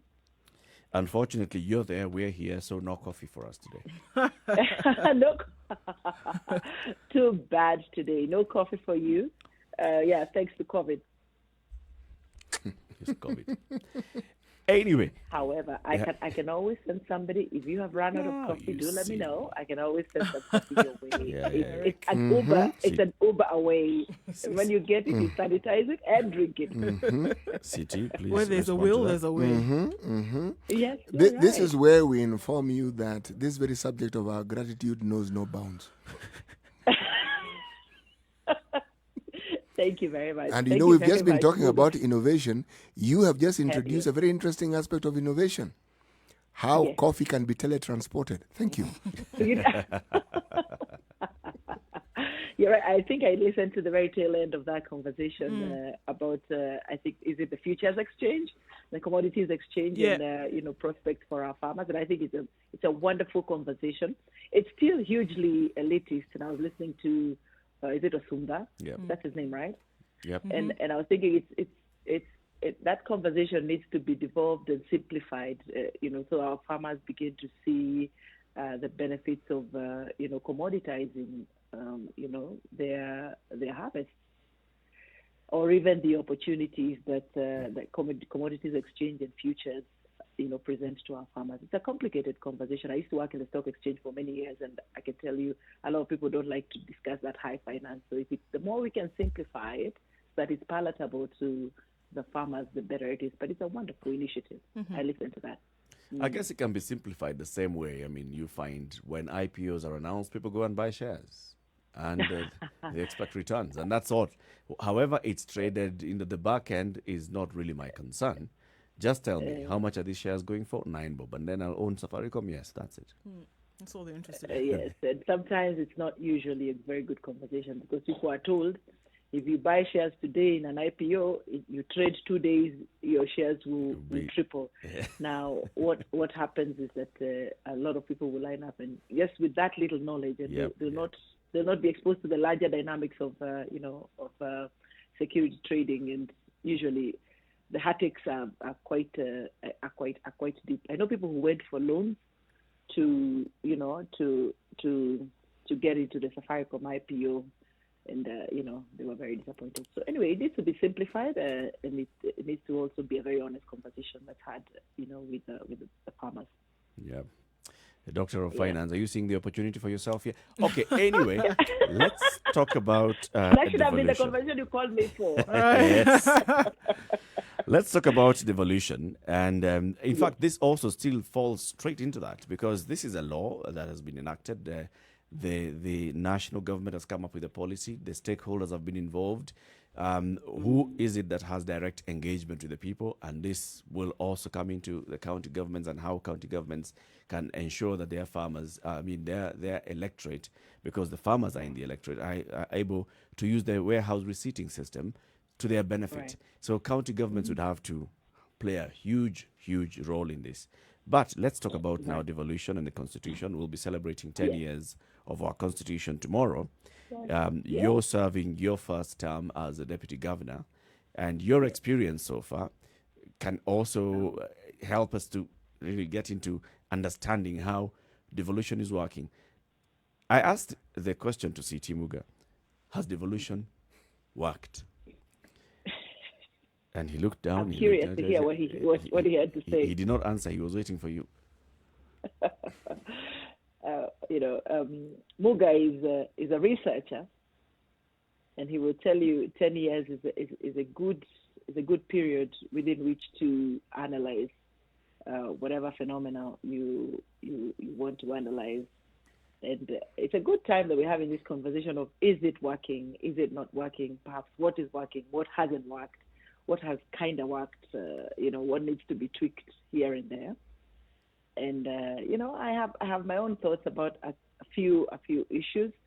I heard you discussing whether we think we devolved development or we devolved corruption, and I want to say we devolved a little bit of the two. I want to be very honest. As you know me, I'm an extremely honest person. We devolved a little development, but so did we devolve a little corruption as well. And I am optimistic. I like to say I'm optimistic about devolution because the sentiment it brought to the people, especially those of us who work at the grassroots, is that government is seen to be closer to its people. Whether that is a good or a bad thing, I think the jury is still out. Because sometimes, there's a time my boss would ask me to sit in the office and we listen to, we hear people out. And some of the cases I would listen to are really not cases that a governor, for instance, should be listening to, which then tells us that devolution was not understood, or was understood differently at the grassroots. Because if you fight with your wife and you come to me as a governor, I will ask you, did you visit a police station? Right. But they feel the person to listen to this issue is the governor. So we do not understand devolution at the grassroots. So obviously, because you know how things are done, it will take a political turn. We went bananas and oranges, nakama baba amesoma, pia sisi tumesoma. So we have a lot of confusion at the grassroots level, which is expected, I think, in the first phase of any I want to call this 10 years perhaps more of a trial period. So I think it's a good time for us to have the conversation of what's working and what's not working. And you have seen me as chair of deputy governors bringing to fore a conversation of what's not working in the offices of governors and deputy governors. And we are saying that the relationship, as was expected in the spirit of devolution, to work between bosses and their deputies is not working for political reasons. And perhaps it's about time to fix it, especially because of the looming constitutional amendments. So we're making a strong bid to say that deputy governors' roles should and functions should be enshrined in the Constitution so that we have a more structured environment. There is this whole conversation going on of, are deputy governors idle? And I want to say there are some extremely busy deputy governors, and it is because they have been empowered by their bosses. We have some who have not been empowered by their bosses, but have found a niche, have found an agenda of their own, are sourcing their own funding and are carrying on an agenda. We have some who actually, just pretty much, disappeared from the scene. And it's also with instructions from their bosses. You're not allowed to be seen. You're not allowed to have activations on the ground. So we are saying to have a more uniform and structured environment, it's very important and imperative to have the conversation of, the functions of deputy governors being enshrined and prescribed in the Constitution. So it's not about what relationship you enjoy, because you must appreciate the fact that you're not able to legislate relationships. You cannot put in the Constitution whether a relationship is going to work or not, and perhaps what that means. If I go to the governor's office every morning and say hello, does that mean that the relationship is working? And what does that mean to Wanjiku? Is it of any benefit, to Wanjiku? And I like to say relationships are personal. Whether you choose to relate well with your boss or not, it's really a personal thing. What is important is what you're delivering to Wanjiku, especially in the public offices, Eric. Dr. Karugu, what needs to... obviously we know that if the duties would change, or if the duties then would have a greater burden of responsibility, then this is something that needs to change at constitutional level, right? Right. how far then would it need to go to make these kind of changes? What needs to happen, despite, regardless of the agitation? What needs to happen? I would see then an acceptance also from the point of view of governors themselves, realization of the status quo then before that leads to action needs to take place. Yes, absolutely, Nduh, and good morning. Good morning. What we feel extremely lucky about with our proposal is, one, it has been accepted by the Haji team as a plausible proposal. Two, it is in line with the Ugatuzi initiative. If you went through the documents that the governors had come up with before the BBI took shape, they had come up with a document called the Ugatuzi initiative, within which they actually accepted that there is no uniformity in how they engage their deputy governors across board. And they said there's a need for defined roles. So we are aligned, and I do not see at any point, governors fighting that, because they are aligned, especially in the Ugatuzi initiative, to the fact that we need a uniform engagement of deputy governors. Of course, they had discussed other issues, which we also put in our memorandum, some things like, the removal process of a deputy governor. That had been left out in the Constitution, whether by design or default, and was causing a lot of confusion. So, what is the process of removing a deputy governor from office? You will see in the Constitution, Article 179 is actually, Article 180, is actually silent. And we've been able to do this through an amendment of the County Government Act, and now it is clear that the removal process of a deputy is similar to the removal process of a governor. So we're tweaking, we're trying to change, we're trying to better the Constitution so that it serves everybody. And I like to say this: Kenyans like to take a national conversation and start personalizing it and politicizing it. This is not a political discussion. This is not a personal discussion. This has no, we don't want to go into offices, individual offices and individual counties. We want to say, from a global view or from a national view, this is not working. And we understand it's not working because these are political offices which are exposed to a political environment. And the time is now to fix it, especially using the BBI. So we are aligned to our bosses, and we are aligned to the general sentiment.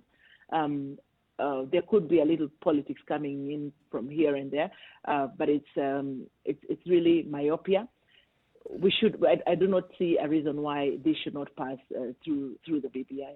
But in the event that it doesn't, our plan B is actually to lobby the National Assembly and try and change Article 32, Section 32 of the County Government Act, and where it says that a governor may assign a portfolio. And we all we will do is lobby to ensure that may changes into a shall, that it reads that the governor shall assign a portfolio to his or her deputy.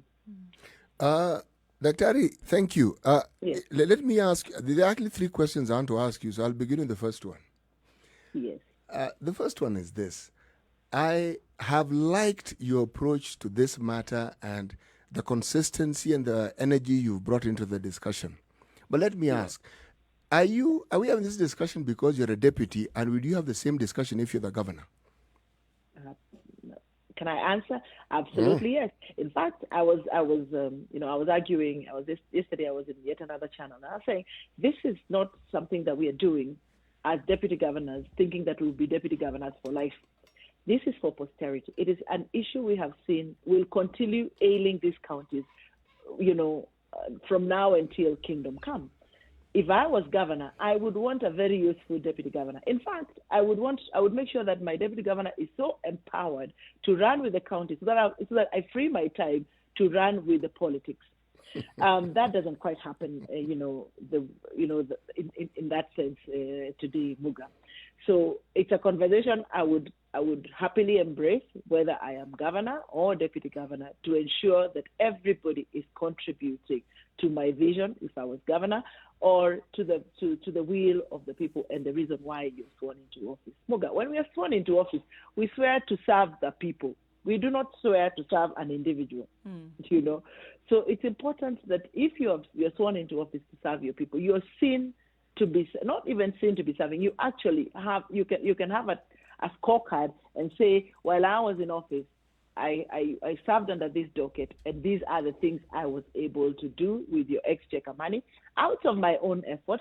These are the things I was able to lobby. This is the money I went and lobbied from, development partners, and I came to this county and did A, B, C, and D. But that can only be done if you have a portfolio. So it's a conversation I would have even if I was Governor Muga. All right, let us take a walk into the deep blue sea. If you were governor, what would you put in place to ensure that there is a clear meeting of what the Mwananchi in your county expects devolution to do for them, and what would you need to put in place to bridge it in terms of resources, monetary, of course, in terms of education? Let's stop there before I move on to the next part of it, which will be the last one. Thank you. Muga, there is a document in counties called a CIDP. Now, in many, and I want to be very frank about this. I think, one of these days, my honesty will land me into a lot of trouble. and if, I hope at Spice you will have a place for me to come and continue talking. We already have a place. Thank you. This document is a document very many people do not read. It is just that. It's a CIDP, a county plan, strategic plan, so to speak. And it's a requirement for every county to have a CIDP upon which they draw the annual plans, the annual development plans. Now, if you look at how some of these CIDPs were done, it was really to tick a box. If you hold many of those people working in those counties and randomly ask them, what are the 5 objectives in your CIDP? They have no idea. Why? We ticked a box of a document that is very pretty. It's like strategic plans for many companies. Yep. When I was in corporate Kenya, there are beautiful documents sitting somewhere. And if you ask, they'll say, yes, we have a strategic plan. It's even on the website. And, really nobody is living it day in, day out. So, yes, there is a plan. And if, for instance, I was governor, that would be, my Bible, so that every little thing, including the work plans of the very junior people, are carved out or are drawing into the strategic plan or where we want to go in the next 5 years. So that then we don't have this issue of, sort of shooting in the dark kind of strategies where, every year you sit, you discuss and change direction. This year we are concentrating on health. Next year, no, let's do roads. People are complaining about roads, So there's a more structured and more deliberate way to solve people's problems. I think it's to bring to life the strategic plans of counties. And that would, to answer you, Muga, would be my to-go-to document. Yes, indeed it would. And yes. Now to my last, I was thinking of raising a question, but let me make a statement, if I may. We asked the question at the very beginning, have we devolved? But the question we were asking earlier on, were we ready for devolution? A lot of the, should we say, the disappointments that we have faced has had to do with our expectations. That's why I asked the question you've just answered. But in terms of devolution being positive, nothing more positive could have happened to this country. For this very reason. Everything that we've seen, good or bad, horrible or wonderful, among the things it has done, it has shown us who we've actually devolved our nature to the point where we can understand it ourselves. Right. When you had everything centered in Nairobi, everything could be blamed on Nairobi. But now it is, you have your government in your backyard. And these are your people. You don't bring them from anywhere else. They're your people. So if we wanted to do an analysis to understand ourselves, devolution has made us understand ourselves better than we could have. Anything that brings out the worst in you does precisely that. Forget the best. That one is easy to understand. When something brings out things that you dislike and abhor and you'd rather not have, then it does wonderful things for you. Now the question is, what do you do with this information that has been provided for you? Right. You're right. You're right, Muga. I think different people have done different things with that information. Doctor, you're clearly a politician. Clearly. But carry on. Different people have done different things with this information. With that information, I have just given you a story of what we have seen in the grassroots with regards to matters understanding devolution. In the grassroots, they understand devolution as a governor is sort of like a chief, a senior chief. So you take all your problems, including those that are very personal to the governor. So you sit, and as a governor, you have to listen. Yep. Like you say, Muga, you are elected by the people, you are theirs, they consider you theirs, and therefore you must give them time. Now, the question that comes to mind, even as all these things are coming about, is then, are we using governors the way we should? Because a governor is by and large supposed to be a vision bearer, is supposed to be a CEO. But what we are seeing with devolution and the fact that katiba tulisomewa na tukaambiwa is bananas and oranges, is that we do not understand that this is someone who you need to let free to look at the vision of the county, to look at the strengths of the county, to look for partners who can help unlock some of these strengths, because exchequer money alone cannot make any transformational changes in the counties. And when I see this whole hula baloo and ping pong about revenue, the revenue sharing formula, I want to ask, can I see the counties that have gone out of what is coming from the exchequer and said, out of my own effort, as for instance, Governor, I will engage partners to further my vision for the county? Or is my vision for the county 100% bankrolled by the exchequer? Because a CEO should be able to bring partners on board. A CEO should be able to sell a vision to people who plug into the vision as investors. Now, we don't see this going on in counties, Muga. So, like I said, it means different things to different people, both at the leadership level and even at the grassroots level as Mwananchi. Devolution means different things, which is also 100% understood because this is phase one of devolution. So this confusion, I think was expected even by the committee of experts that puts the documents together. Say maybe 10, 15 years, and I used to hear that a lot when the new constitution was promulgated. Now, the first 10, 15 years, you will see even the caliber of governors will be, people would still be grappling with what caliber of governor. But 15 years down the line, we should be able to see the electorate themselves saying, this is the caliber of person we want as government. So I want to believe, like I say, I'm an optimist. We're still in the trial phase. We're still in the trial phase. So let's take a break.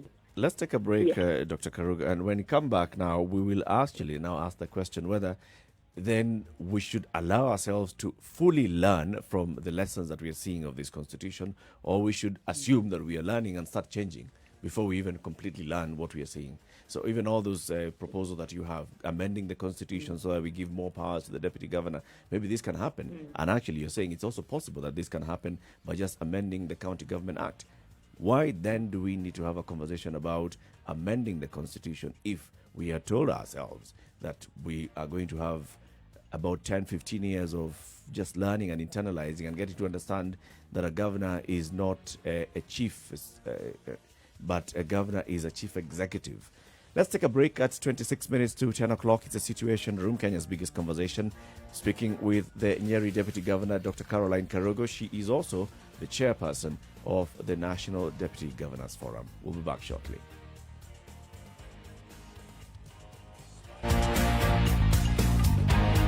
Spice FM. Spice up your life.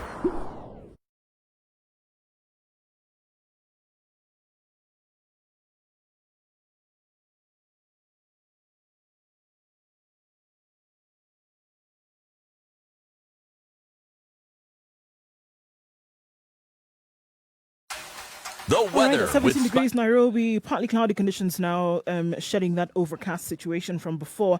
There's a chance of a sprinkle later, but we'll have to wait and see. Nakuru is now sunny at 17. We'll climb up to a high of 26 today, and also showers expected later. Take a look into Eldoret, where it is partly cloudy, mostly sunny conditions at the moment at 17, and will rise to a high of 25, and there will be some cloud cover later. And in Kisumu, it is 22 degrees and partly cloudy. It'll continue this way, and then sunny conditions open up into the afternoon. Kakamega is sunny at 20, going to a high of 26. And we will see going into Kampala at 21 degrees now, partly cloudy conditions. We'll go to a high of 28. And in Dar es Salaam, 26 and partly cloudy. There's a chance of showers later, going to a high then of 29. In Johannesburg, going to a high of 17 today, currently at 14, coming down to a low of 5. It's sunny conditions. And in Lagos, overcast at 26, going to a high of 29. Take a last look into Europe, where 17 degrees, it's partly cloudy conditions in London. We'll continue this way for most of the day, and it's going to be a sprinkly, wet day in Paris from what we see. Highs of 19. And coming around about to 2 a.m. in New York this Wednesday, we will see showers as well, going to a high of 32.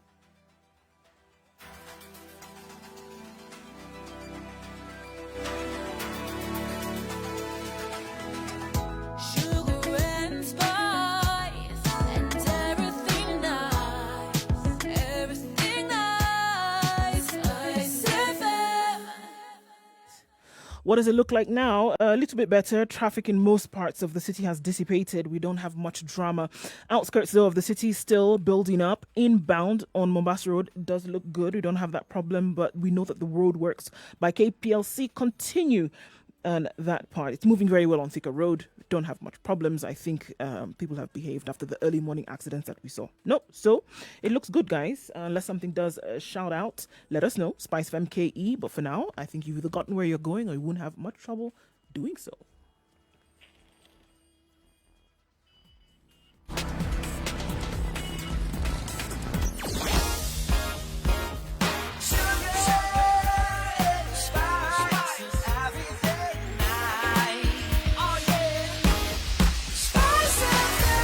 Spice up your life.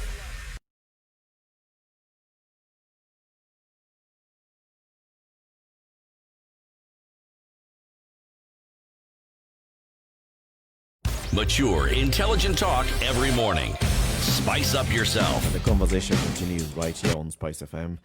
We are speaking with Dr. Caroline Karugo. She is the Njeri Deputy Governor. She's also the chairperson of the National Deputy Governors Forum. We're looking at the Constitution of Kenya and the devolution and some of the aspects of that devolution. And Dr. Karugo has just given us that example and telling us, well, the understanding of devolution and the expectations of devolution varies with every different person. And maybe the last 10 years have been that. It's a learning experience. It's a time for us to start internalizing, not to experiment, but to experience devolution, to experience the governance at the devolved level. And then at some point we'll get to understand it. So just going back to what CT had said earlier, maybe we said yes to some ideal, but we did not know exactly what did we actually say yes to? Yeah, we didn't know exactly what this thing would. We knew we wanted change, but when it was brought to us in this form, and then we stuck to what human beings do. So is that a failure on the part of the people for then not? No. Let me finish the question. No. Is that a failure on the part of the people for not ingesting this information as it had been presented, or is it a failure on the part of those then who were to interpret it for those who then were going to ingest it to understand? None of the above. For this reason, what you're saying is actually how one ought to look at it, but start from the basics. Human beings do not like change. We like conformity. If you look at the history of mankind everywhere, whether it's religious, social, political, anyone who has ever introduced change will be vilified.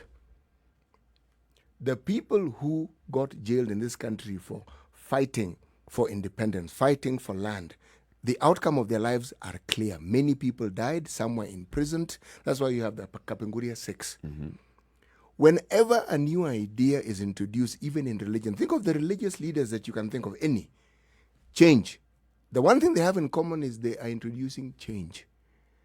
They are fighting against a norm of conformity that human beings like. So what you're saying is at a secondary level where people have accepted that there will be change, and change that is beyond what they anticipate or expect. That very rarely happens. It only happens in a discussion like the one we're having. I also see another angle here where people will always understand different things at any given time. Sit down and you're teaching one class, Mwalimu, and not all students are understanding 1 + 1 is 2 in the same way that the next person has understood it. It is true, They're but all at some looking at point it. they'll arrive at some commonality, and that commonality for students, you have to pass an exam. So it is important for you to summon your mind and your thinking capacities to understand it in the way it's expected. Now, when you're talking about a population like that in a county, and with the variety that you've actually presented, it does become an interesting point of perspective. But the one thing, again, they have in common is anything that makes their lives better. Now, once it is clear, then the point that Nduh mentioned now comes into force and it's applicable. So the result is what will point you to. It becomes like your true north. Yes. So you'll never be ready for change then? Until? No, we very rarely are ready for change. They'll never be ready for change. So it just looks like all of this just continues to be... it's in- continuous exercise for something that people will not be ready for. No. It isn't that. That's an extreme form of looking at what I'm saying. I am saying this, that change is something that people don't welcome. It doesn't mean they will not be able to change. No. But there has to be reason that they can understand and accept for them to change. And that's why I said that the points that you mentioned come into being when that has happened. Before that, you'll be dealing with the issue of conformity. So there'll be no change really. So what is it that then needs to happen? Let's say at the devolved units, what is it that needs to happen so that people can have a common understanding of their expectations of their county government? So for instance, those that go to Dr. Karugu and they say, Daktari, yesterday I wanted to do ABCD, and they're speaking because they have voted for a deputy governor and they're dealing with the deputy governor that they elected, bringing their own personal problems. Those that sit back and they say, we have a hospital here that we expect that you can do something to improve the facilities in this hospital. See, those are different expectations. But I would ask Dr. Karugu of the people who come to the governor or the deputy with problems, what percentage are personal, what are developmental, what are societal? Because I'm sure they know this. There is a clear indication of that diversity, yes, but there are things people will agree on. If you're talking about, say, provision of water, people are not going to disagree on that one. If you're talking about a good road network, people are not going to disagree on that one. If you're talking about health facilities, people are not really going to disagree on that one. Now, if there is a promise, and this is what politicians do, they promise, and there's a fulfillment of the promises, then these are the changes that we're talking about become more feasible. But if the promises of yesteryears are not fulfilled, how do you then deal with these are the new promises which are being brought, and yet you have a pending list of things that haven't been done? So, Dr. Karugu, of the people who you've sat with and they've come with their own with issues that they'd like the governor's office to address, how many are bringing personal issues, and what percentage are actually bringing developmental issues? I stopped that initiative myself. After I conducted a research, I had seen 686 people, out of which 514 were what I considered personal issues. Either they will come and ask for unga, or they will come and give you some gossip, and they want you to give them some fare back home. Or they will come and tell you about their land that they are fighting with their brothers, and one a hand was cut off last week. So there were really personal problems, so to speak, which then informs my my hypothesis that devolution was understood differently, especially at the grassroots level, because then you have to redirect these people, go to the chief, you go to the what you need to do is go to the police post near you and report that incident. But, and it takes on a lot of your time, with time which you are supposed to have been engaging strategically or looking for strategic issues that are to benefit your county. And, I agree with Muga when he says, that people will be hesitant, about change.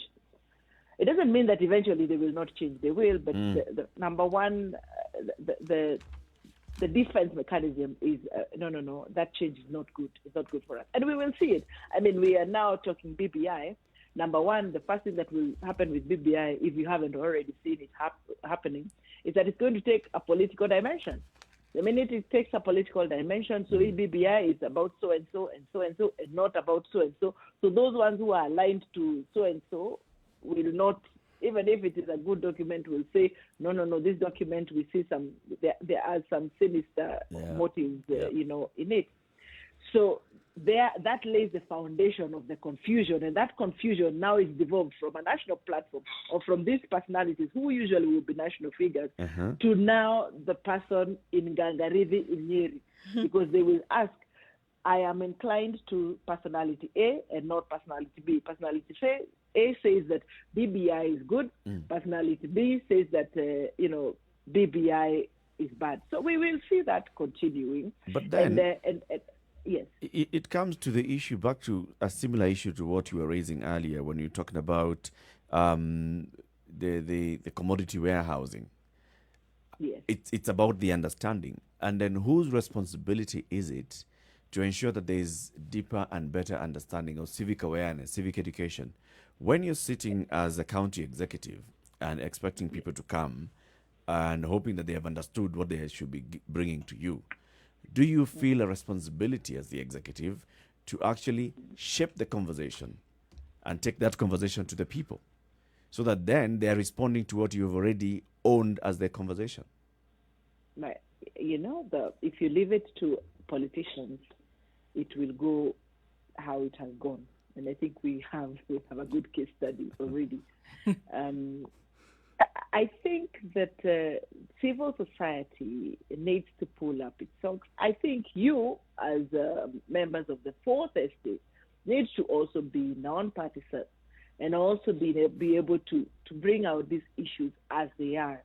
But if you leave it to us politicians, and let me just put myself in the lot, because I cannot remove myself. You can't. No. I can't, unfortunately.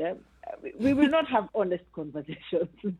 we will certainly, move it towards our political inclinations and what the future looks like, and trying to play safe with different sides.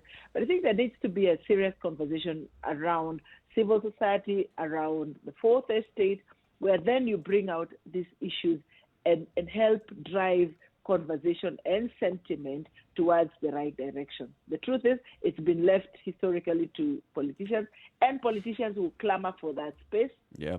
And if you then leave it for politicians, I think we already know the writing is on the wall. It is it's going to go the direction it has gone, and then we'll come back and complain that Wajiko did not understand, and we are the ones who misled the same Wajiko. So the onus is upon you and upon civil society to take the lead in this conversation. Dr. Karuga, the vast majority of the people you spoke to, according to the survey you did, had personal problems. Yes. Did it not also tell you that these people actually did have personal issues? And which leads the question of, how is it then that so many people, even as a sample size of the population of your county, how is it that so many people voice their problem as being personal? What does it tell you about the larger picture of what they expect the government to do for them? Because people will present to you what they think you can solve for them, not the bigger problems. It's the expectation. Yes. The expectation of government is that government will sort out this person who chopped off my arm. Yes. Yes. You ask about a problem that someone has, that's a problem that they have. Yeah. That is their pain point. That's their pain point. So, yes. In fact, the information you got was very, very useful. Yes. I agree with you, Muga. It pointed me in two ways. One, that there was new hope. There was realization of new hope with the coming in of the county governments and the governors, that now this person, at least in one desk, all my issues can be solved, whether it's the issues of the butterflies in my shamba and the beetles eating my potatoes, or it is the issue of my latrine that collapsed, or it is the issue of the husband that is beating me. I have a one-stop shop for all my personal problems. But it also spoke about a failed sort of national administrative process. Yep. Because you would tell them, why don't you go and report to the police station? Broken and they say trust. no. But in the police station, they laugh at you. If you go as a woman in the police station, they tell you even you're supposed to have been beaten more, you are not beaten enough. So it also spoke to me about the fact that they have not received the services that they are supposed to be receiving from the already established structures or the already established entities that are supposed to be giving. Right, because if those structures were working, if they could go to school, for example, and be able to get assistance, if they could go to the police station and get the help that they needed, if they could go to hospital and have a proper, mechanism in place whereby they could access healthcare without having to pay an arm and a leg, the chances of them coming to a governor's office to make this complaint then would be very slim to none. I also want to push it to the government, the county government itself. If the county government had put up proper social structures that would be able to help these people, they'd be going to those particular social offices. If the county government, for example, had ensured that the ward representative's office is working well, they'd be going there. Or the ward administrator. Why would someone not feel that they even know whether there's a ward administrator, they want to go to Dr. Karogo's office, who's the deputy governor? First of all, Eric, social services by and large is not a devolved function. Even what was the functions that were devolved and those that were not devolved, those that were semi-devolved and those that were not really completely devolved, is still a gray area to Wanjiku at the grassroots. They do not know what was devolved and what was not devolved. To them, everything was devolved. Yeah. So we had, for instance, this conversation. Last week we had the Youth Week, and the youth are blaming county government. Why don't you come up? Why don't you have a budget to come and help us? And you have to tell them the youth function is still not devolved. It's still at the national level. If we, for instance, put money aside for any youth function, the Auditor General will come at us, So even what was truly devolved is not 100% conceptualized by Wanjiku. And we also have another issue of even what was devolved, perhaps the functions were devolved, the finances did not follow. Yep. So there is also a little bit of an issue right there, as where county governments are saying, yes, you devolved this function, so agriculture is devolved, but even the assets are remaining with national government. All the money is still going back to national government. So what do you mean that agriculture is devolved? And these 10 years have brought out a lot of those issues. But Wanjiku, frankly, doesn't know, and even if they know, they don't care. For them, the government is closer to them. They will bring all the issues to you, and it is up to you to now direct them to the right, to the right offices. That's why I think, in my view, devolution has worked in the sense that people feel that government is now closer to them. Whether or not that government is assisting their A to Z problems is a different question. But we feel like every day, if I wake up, I'm from Nyarivo, that I'm now closer to my government. Yes, they feel that they're closer to their government. But does this not also mean that they know very, very well that it's not as though they don't have other places to go to, as you've said, and that they should also come to you? It is a vote of confidence in the government of the county. Absolutely. Remember, from a personal perspective, if somebody can bring you their personal problem, what are they telling you? That you're that close to my heart. Yes. Or that I'd like you to be that close to my pocket. Yeah, and whichever way, whichever way, yes. Yes. So is that a vote of confidence on the?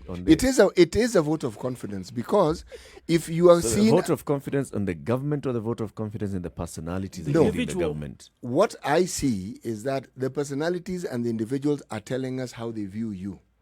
But that, and they're also telling us who they are, because how they respond to you is also a declaration of who they are. But of significance, that they can come to you means they have not ignored, because the alternative is they don't bother coming to you at all. They never come to you at all. It's like when someone tells you they will not take their problem to the police, they're not going to bother. They will not go to the chief. They will not bother. Simply because their lived experience is that amounts to what they would consider a waste of time. Yes. Right. Now, that is information that makes it possible for you to plan and see how best you can actually ensure that your people not only understand, but understand fully what the government of the county can and cannot do. Right. Right. Absolutely. Absolutely. absolutely. So But as even as we think of trying to explain what the government can and cannot do, what we have found ourselves doing is actually walking into those police stations with these people. Saying, let's meet up, come to my office on Wednesday. Let me take you to that police station. Yeah. Let them say to you what they say to you in my presence, and that is sometimes that is what occupies a lot of time for the county executives and for the county governors, just trying to sort out things that they are ordinarily not supposed to be sorting out. But these people are feeling, you are our hope, we put you in office, so help us, help us clear out some of these issues. And by the way, when you take them to those police stations, when you take them to those chiefs, they get a totally different, reception. Of course. Of course, they've been taken by Mweshimiwa.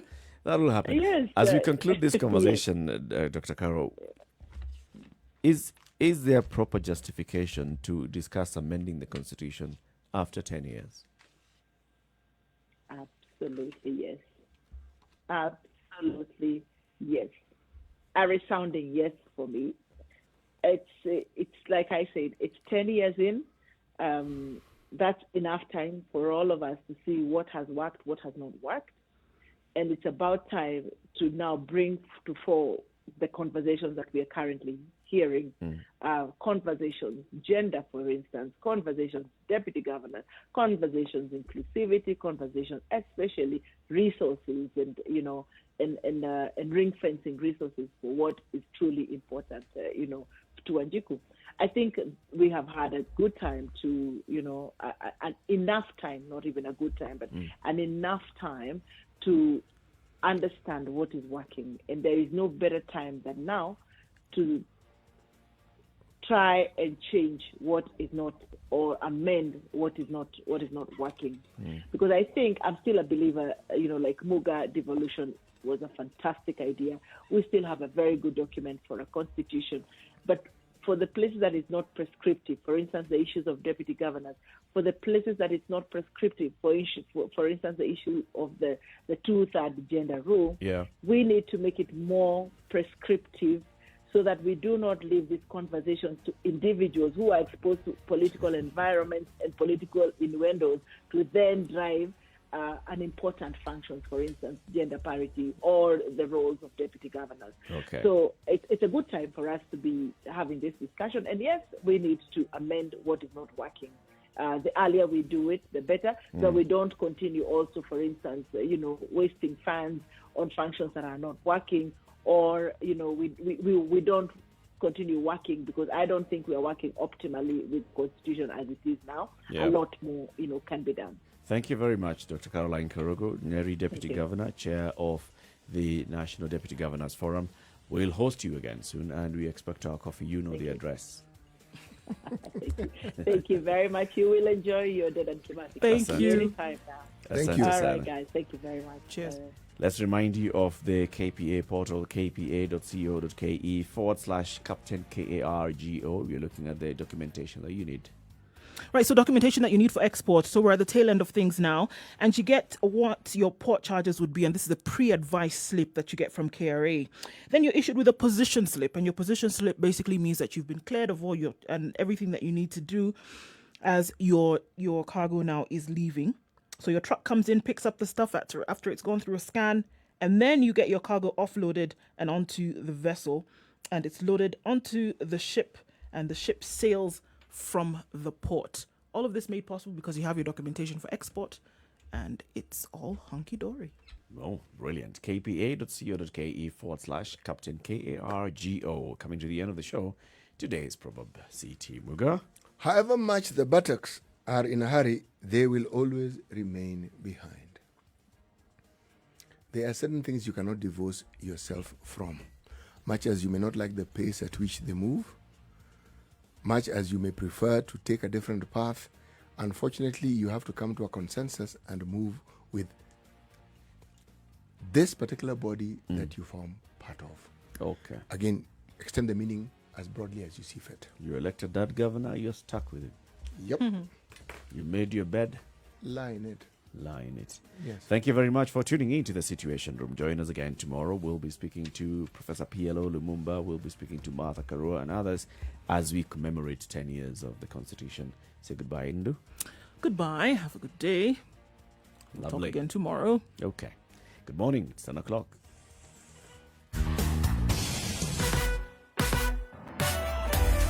Sugar and spice and everything I spice it. Spice up your life